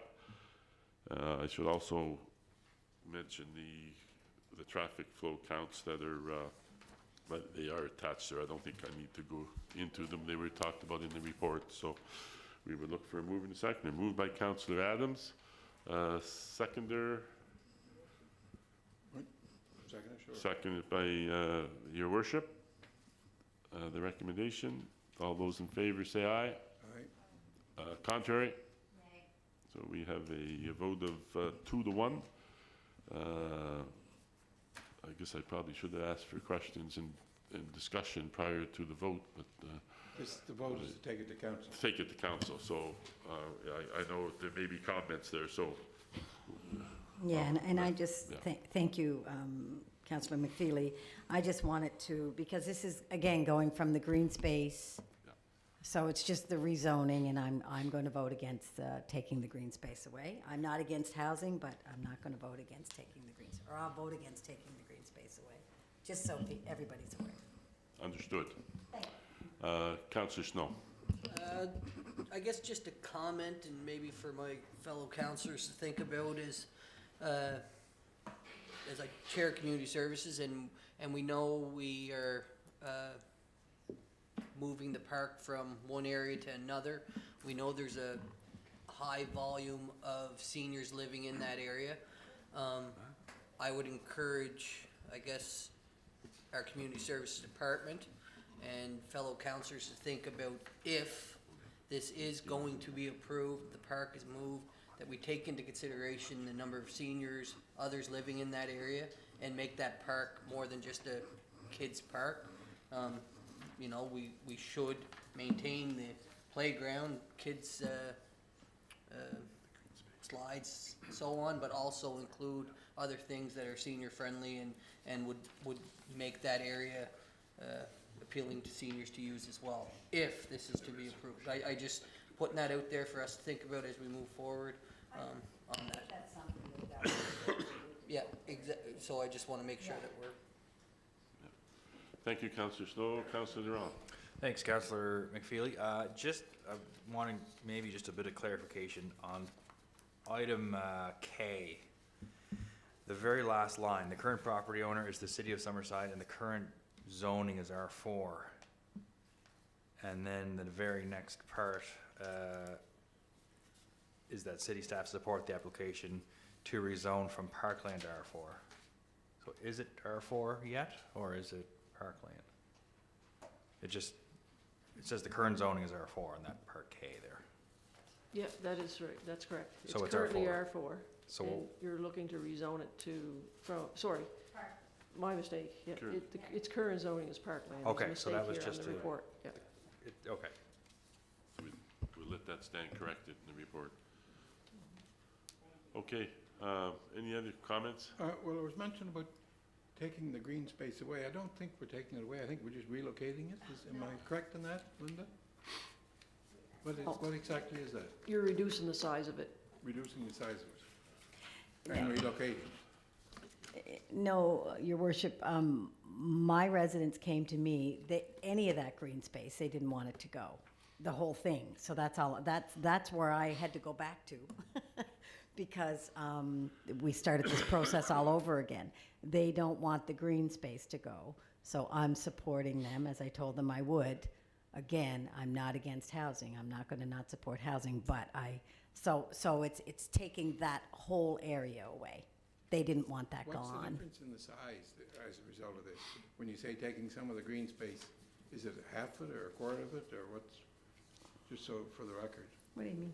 It's in, we'll get to the next report. The next report is about the green space piece. The green so- space report is the next one, yeah. Yeah. So- Okay, thank you, sorry. So this particular motion, then, I'm going to call the question again, because we should have had the debate before the, just to be fair. Carrie's question is. Oh, I'm sorry. Yeah. So if there's no more comments or questions, it's been moved by Councillor Adams and seconded by your worship, that the recommendation be forward to council. I'll read the recommendation into the record again, just so that we have it there. The application initiated by the City of Summerside for a portion of PID number 322339 be amended to amend the city's zoning bylaw from Parkland P zone to high-density residential R4 zone, be recommended to be approved by council. All those in favor say aye. Aye. Contrary? Nay. So that's passed in a 2-to-1 vote with Councillor Ramsey.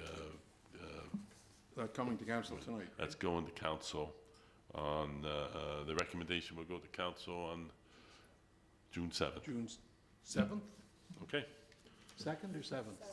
7th. 7th. Excuse me, yeah, 7th. I think I said 2nd, yeah. Okay, so the next thing on the agenda, your worship, is the 395 Brophy Avenue Parks and Green Space Map Amendment. And just so you don't have to listen to me again, Councillor Adams has kindly volunteered to read that into the records. I will turn it over to her. Thank you. Yeah, we'll get you to save your voice a little bit, so you have some left for tomorrow. So it's recommendation, subject 395, Brophy Avenue Parks and Green Space Map Amendment. The supporting explanation, the purpose of the Parks and Green Space Map Amendment is to delete a portion of the Tower Street Mini Park, 140. Background, an application was initiated by the City of Summerside for a portion of PID 322339 to amend the city official plan use from parkland to residential and the city zoning bylaw from parkland P zone to high density residential R4 zone. When an application is received, staff shall review the impacts on the Parks and Green Space Plan in 2012. A public meeting was held on May 11th, 2022, and council gave first reading on the same date. Tower Street Park is made up of 2 parcels of land. One is vacant green space, which is 2.7 acres, and the other is 0.69 acres utilized as a playground. The playground will be relocated to the northwest corner of the property, and it shows a map of Tower Street Park 140. Report under section 5.7 of the zoning bylaw. When planning board reviews a zoning bylaw amendment, it has to consider the following general criteria as applicable. Under section 8.4 of the Parks and Green Space Plan, the criteria of B, C, E, G, and H must be considered. B, conformity with the official plan. Staff comment, amendment to the Parks and Green Space plan is required. C, suitability of the site for the proposed development. Staff comment, the city is not required to provide a percentage of parkland by any form of legislation. However, the city has consistently either been in line with or surpassed the national average of parkland acreage per 1,000 residents.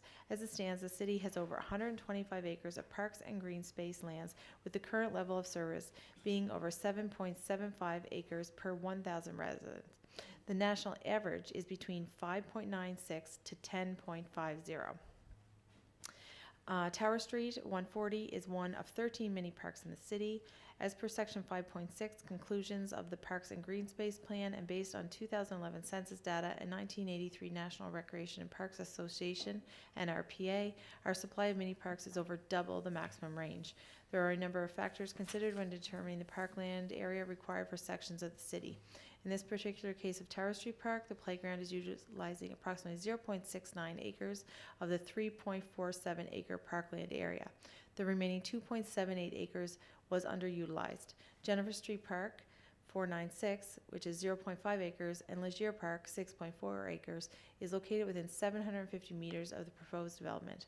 In addition, Elm Street School, 5+ acres of green space, while not city-owned, is utilized by residents, providing a green space playground within 600 meters of the proposed development. And those ones mentioned are just noted on a map. Mini parks, Summerside is 13 mini parks, most of which are orientated to the needs of nearby residential areas. Fairview Park, Maplewood Heights Park, Crescent Drive Park, Bluebell Park, Tower Street Park, Hillcrest Park, Centennial Park, Northumberland Park, Harbor Street Park, Sunset Park, Hilson Point Park, Reeds Creek Park, and Jennifer Street Park.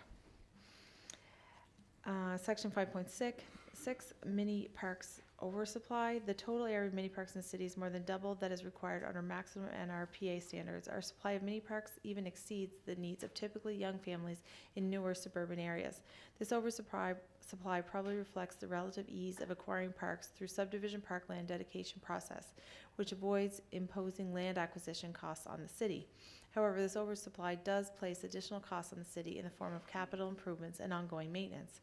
Small size. The average size of mini parks is only 1.19 acres or 0.48 hectares, and some are too small to be useful. This probably reflects the fact that residential subdivisions in Summerside have often been developed in small phases because of limited growth demand. E, any comments from residents or other interested persons? Staff comment. A public meeting was held on May 11, 2022. The public meeting notice was advertised in the April 27 edition of The Guardian. 30 letters were mailed to 27 property owners. Jamie Rogerson, Upfront Developments, potential developer, provided an overview of the proposed development and noted the existing playground is to be relocated to the northwest corner of the property. No written comments were received prior to the public meeting. Philip Cameron, 423 Myrtle Street, co-owner of Cameron Apartments at 376 Duke, 391 Brophy, and 455 Tower, asked about the status of the ownership, zoning, land sale, and park relocation costs. Michael Macbeth, 455 Tower, requested the percentage of required parkland for the city, and specifically Summerside North. Mr. Macbeth also asked if Tower Street, Duke Street could handle the additional traffic from this development. The concerns raised at the meeting are addressed through this report. Parkland-related inquiries will be addressed in the Parks and Green Space report. Community Services has reviewed the development proposal and its impact on the parks and green spaces in the area. The remaining portion of Tower Street will remain the primary green space in the area and will service the development and existing neighborhood well. The proposed lands are unused green spaces, and the development will pose minimal, if any, impacts to parks and green spaces in the area. G, impacts from the development on pedestrian vehicular access and safety and on public safety generally. Staff comment, the development has no impact on pedestrian vehicular access and safety or on public safety generally. H, compatibility of the development with environmental, scenic, and heritage resources. Staff comment, there are no compatibility issues regarding environmental, scenic, or heritage resources. Staff review, city staff supports the application initiated by the city to delete a portion of Tower Street Park 140. As per section 510B3 of the zoning bylaw, the planning board shall make a recommendation to council on this application before it is approved or denied. The planning board recommendation, whether carried or defeated, will be brought forward to council for a final decision. Thank you very much, Councillor Adams. So the planning board recommendation, the application initiated by the city to amend the Parks and Green Space Plan map, deleting a portion of Tower Street Park, 140 on the map, approximately 2.9 acres, be recommended to be approved by council. And if I could have a mover and a seconder for that. Moved by Councillor Adams and seconded by Your Worship. Any comments or questions? I think we covered some of it off last time. So this goes to council again for what date? This will go to council again on June the 7th. June 7th. Yeah. See no lights? We'll call the question. All those in favor say aye. Aye. Contrary? It's 2 to 1 vote. Okay, thank you.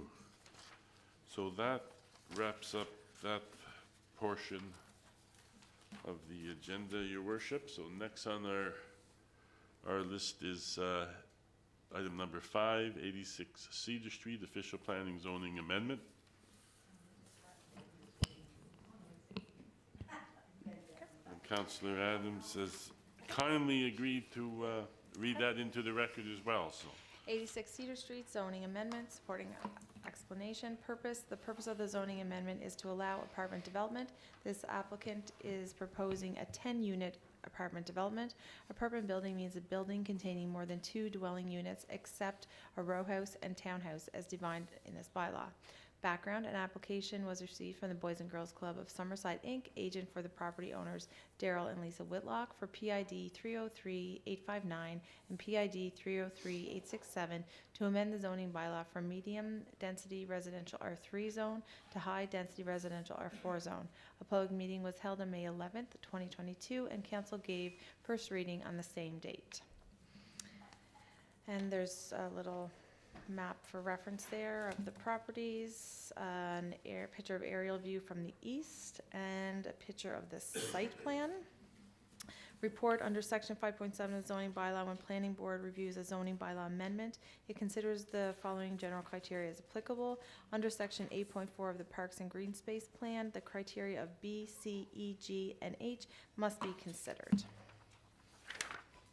Conformity with all, or A, conformity with all requirements of this bylaw. Staff comment, the proposed apartment use conforms with this bylaw. The development would have to comply with the R4 development standards as noted below. Linda, do you want me to read that in, or is that? Okay. There's just a table of the floor area, etc.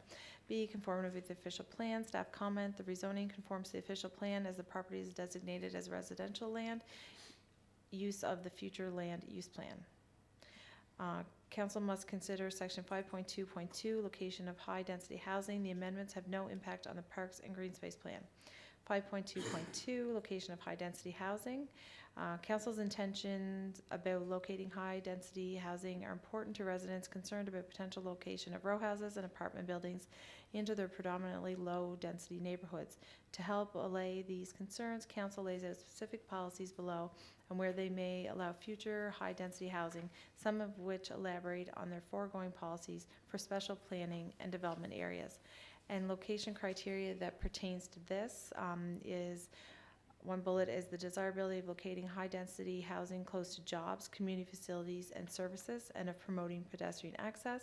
And another bullet that pertains to this is avoidance of negative economic and physical impacts on surrounding land uses, whether existing or proposed. And the objective is to encourage high-density housing in the areas. And this one, the following are council statements of policy, and 5 and 6 pertain to this. 5 is rezonings in areas presently designated for medium density R3 zone residential use, and 6 areas immediately north of the downtown defined as Notre Dame Street to the north, Granville Street to the east, Heather Moyes Drive to the south, and Duke Street to the west, subject to no harmful impacts on local heritage housing.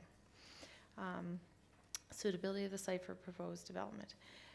Staff comment, the site is comprised of 2 parcels and is suitable for high-density residential land use. Existing public street network and municipal services are available on Cedar Street for this development.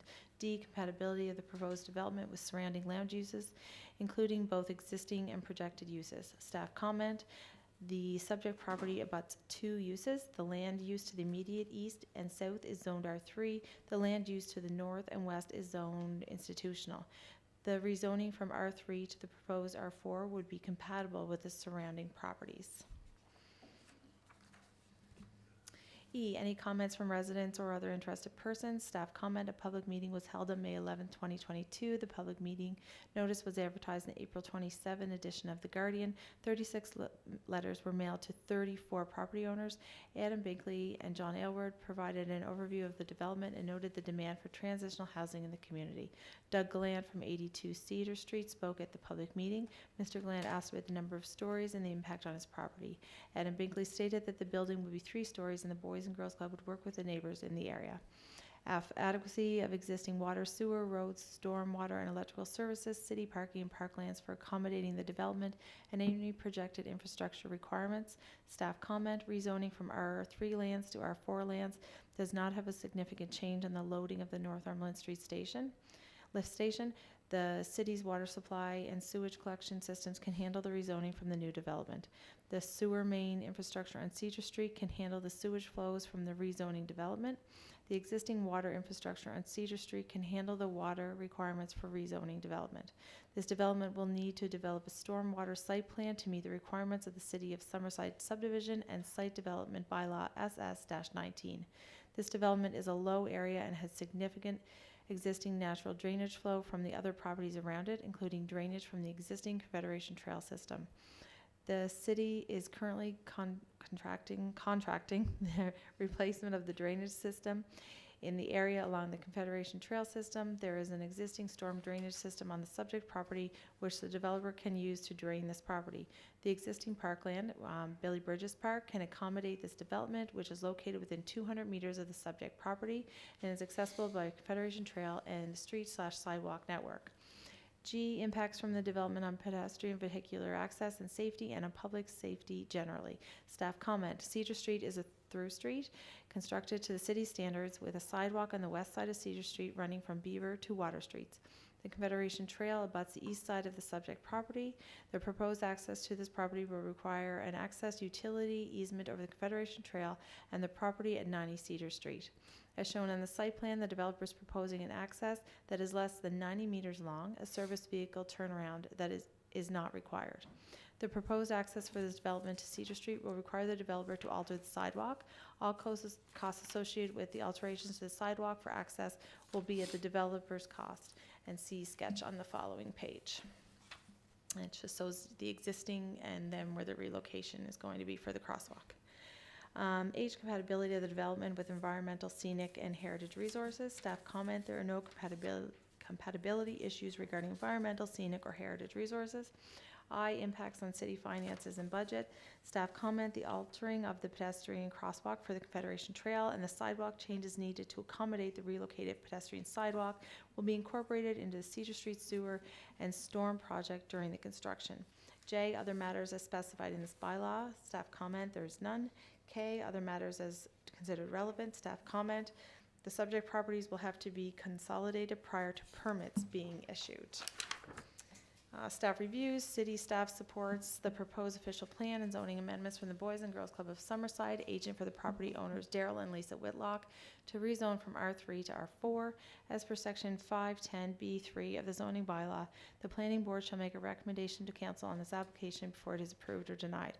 The planning board recommendation, whether carried or defeated, will be brought forward to council for a final decision. Thank you again, Councillor Adams. And the planning board recommendation is the application received from Boys and Girls Club of Summerside, Inc., agent for the property owner Daryl and Lisa Whitlock, for PID number 303859 and PID number 303867, to amend the zoning bylaw from medium-density residential R3 zone to high-density residential R4 zone, be recommended to be approved by council. And if we could have a mover and a seconder for that. Moved by Councillor Ramsey, seconded by Councillor Adams. Any discussion on the motion? Seeing no lights, we'll call the question. All those in favor say aye. Aye. Contrary? Motion is carried unanimously. So that wraps up number 5 on the agenda, and I should acknowledge the presence of Gary Summers from the Boys and Girls Club in our lone member now in the audience. He had lots of company earlier, but he's oh, if you want to make a presentation, we'll listen. Welcome, Gary.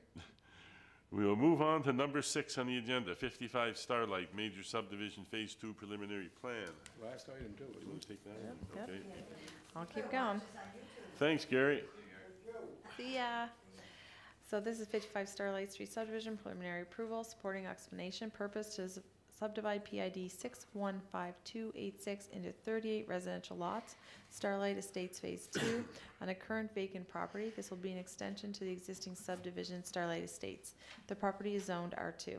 Background and application was received from McDuff Holdings, Inc. for PID 615286 to subdivide this parcel into 38 residential lots intended for semi-detached dwellings.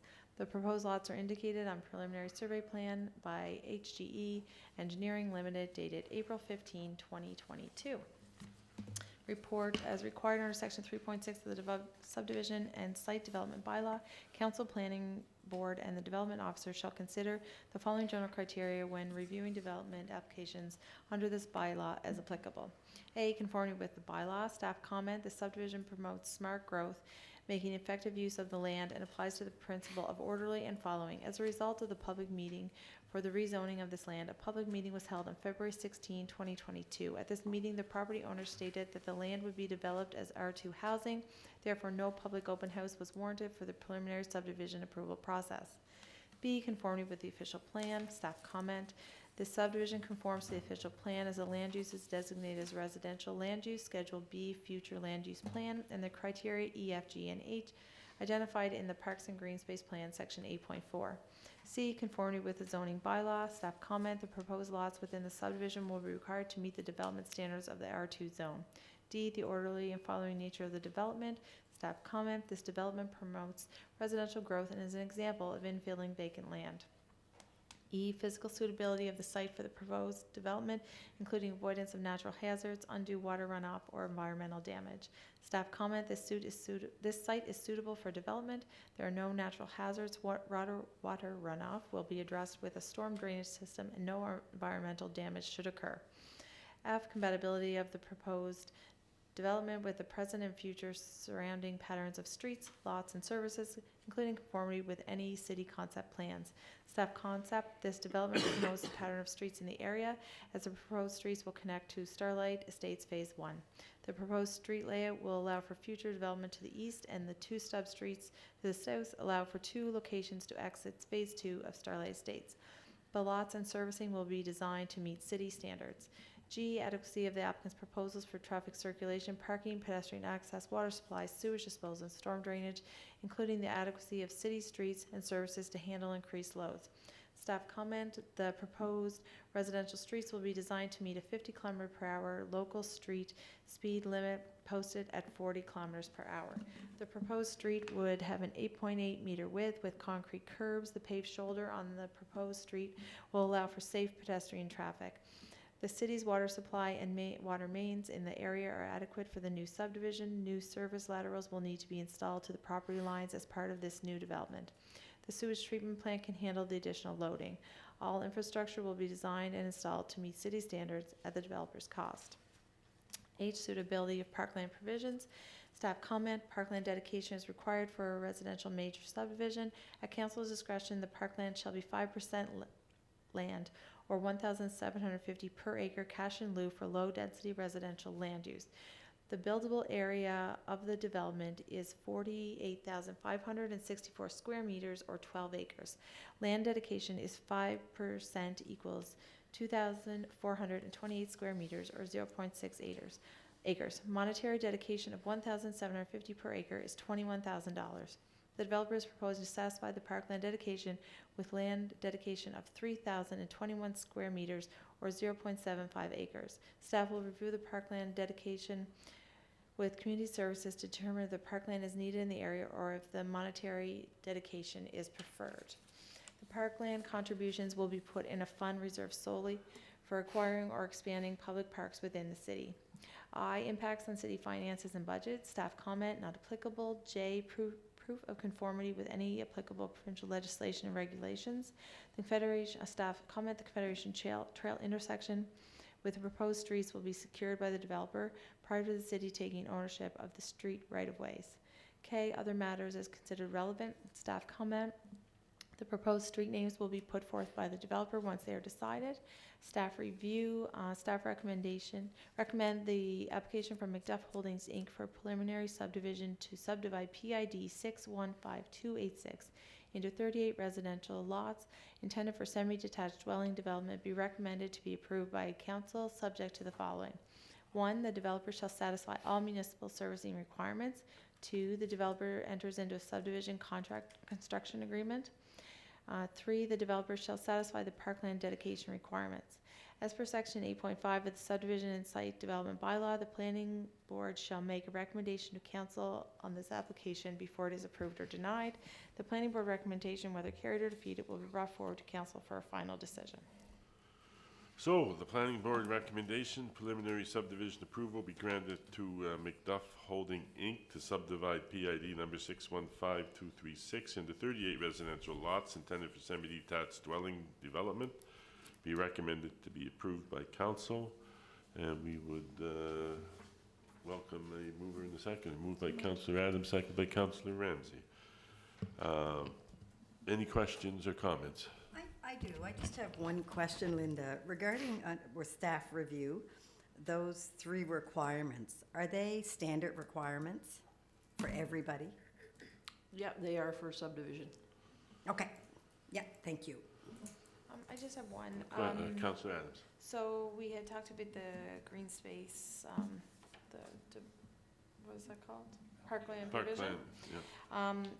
So if there's, I guess I just wanted to be kept in mind that if we're not going to do a playground in that area, we really have to work on the crossing over to Hillside, because Water Street East is, Busy. what did they say? What did he say? It's our second busiest street on the island right now, so we need to make sure that those kids are getting Safe, across yeah. safely.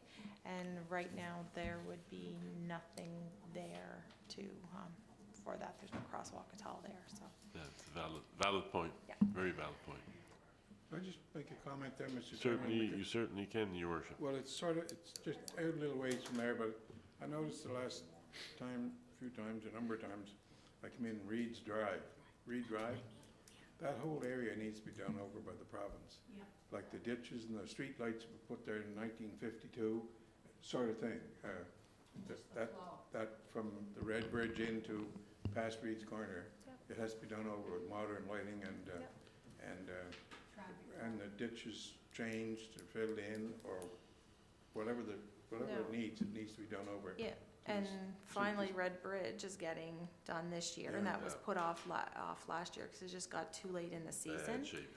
But I think that we really, and a lot of people don't understand that we don't control that part. Yes. We have a great working relationship with the Department of Transportation, and they're really helpful whenever we have to call and work on things. But I think definitely that our members in the legislature have to realize that some work needs to be done in that part. So. I think we should send a letter off to the province asking for consideration to have that street work done.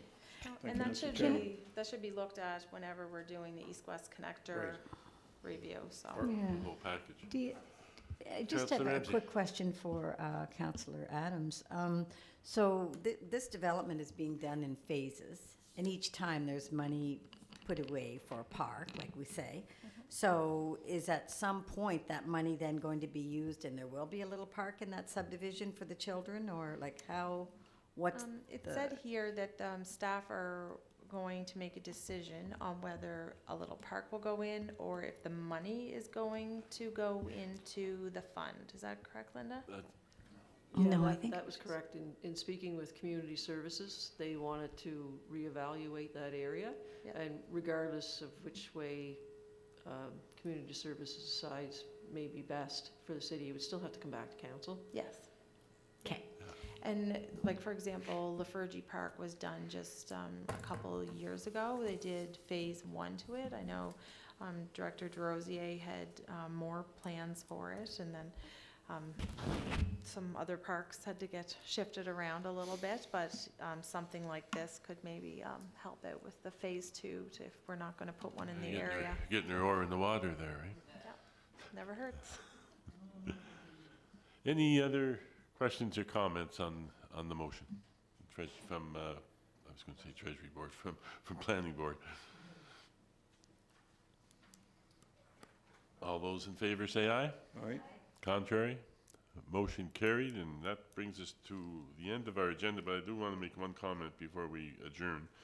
I really want to thank Linda and staff for the preparation and the work that they do providing us with the information, seeking out the answers to questions that the public raise for our planning board meetings, because you know, when you sit and listen to the reports, there's a lot of background work that goes into those. So appreciate that very much, and I know there's others there, Linda, if you could pass on our appreciation to them for that, we'd welcome that. So with that, Deputy Mayor. I know you're closing off planning board. I just wondered to direct it to Councillor Corey and possibly Linda, just as you're saying, the work that they go into for planning board, the information and recommendation details and reports. But for the parks and the green space, I wonder if the city could do some type of a Facebook announcement with all of the listings that were given tonight in the report in section C on the suitability on the park. But there was a really good write-up on the comments about all of the green space and the parks and the mini parks and the percentages. I really think that people need to see that in writing on Facebook. Just so that they understand that the city really has a very high percentage of green space. And I think that would really, if it was done as a visual Facebook posting, it would be something that I think we wouldn't have such a difficult time in trying to explain, so that people think that we're trying to take green space or whatnot when there's so much of it. And in that kind of a report, it really does a great job in explaining. So if that could be possible, I think it would be really helpful for our residents and the community. If I could just make a closing comment too. Certainly, Your Worship. Mr. Chairman, as well, thank you to Tech Services. This is, and last year, has been an unbelievable year for development, and projects are coming left, right, and center to your desk and to our desk and for meetings. And as you can see tonight, we've been here 4 hours, I think, just about, for meetings, and more projects, large projects in the hopper that's being worked upon. And so it's going to be an unbelievable year, probably, if it's possible, busier, more busy than last year, from what we hear is about to take place. And it was great to see the bulldozers up around the old school today at Holland College, and to make room to get rid of that eyesore, and also to make room for the new health centre that will be starting there fairly soon, likely this summer, with a $23 million provincial building. So your office is very busy and will be busy, which means we're here at meetings all the time trying to process the business, and we do have a lot of special meetings to process the business. So I've been around for a couple of weeks in this business, and I have never seen so much development. We saw earlier tonight with major developments, and people want to move here and want to live here, so something must be being done right to have that many people wanting to move in here and wanting to invest and to develop residential areas, as well as some large commercial projects. That's all I have to say, Mr. Chairman. Thank you, Your Worship. And with that, we will call for a motion for adjournment from the Planning Board. Thank you very much. Councillor Ramsey, and second by Councillor Adams. And all those in favor say aye. Aye. We are adjourned. We'll give Brian Harlick a second here to get us disconnected.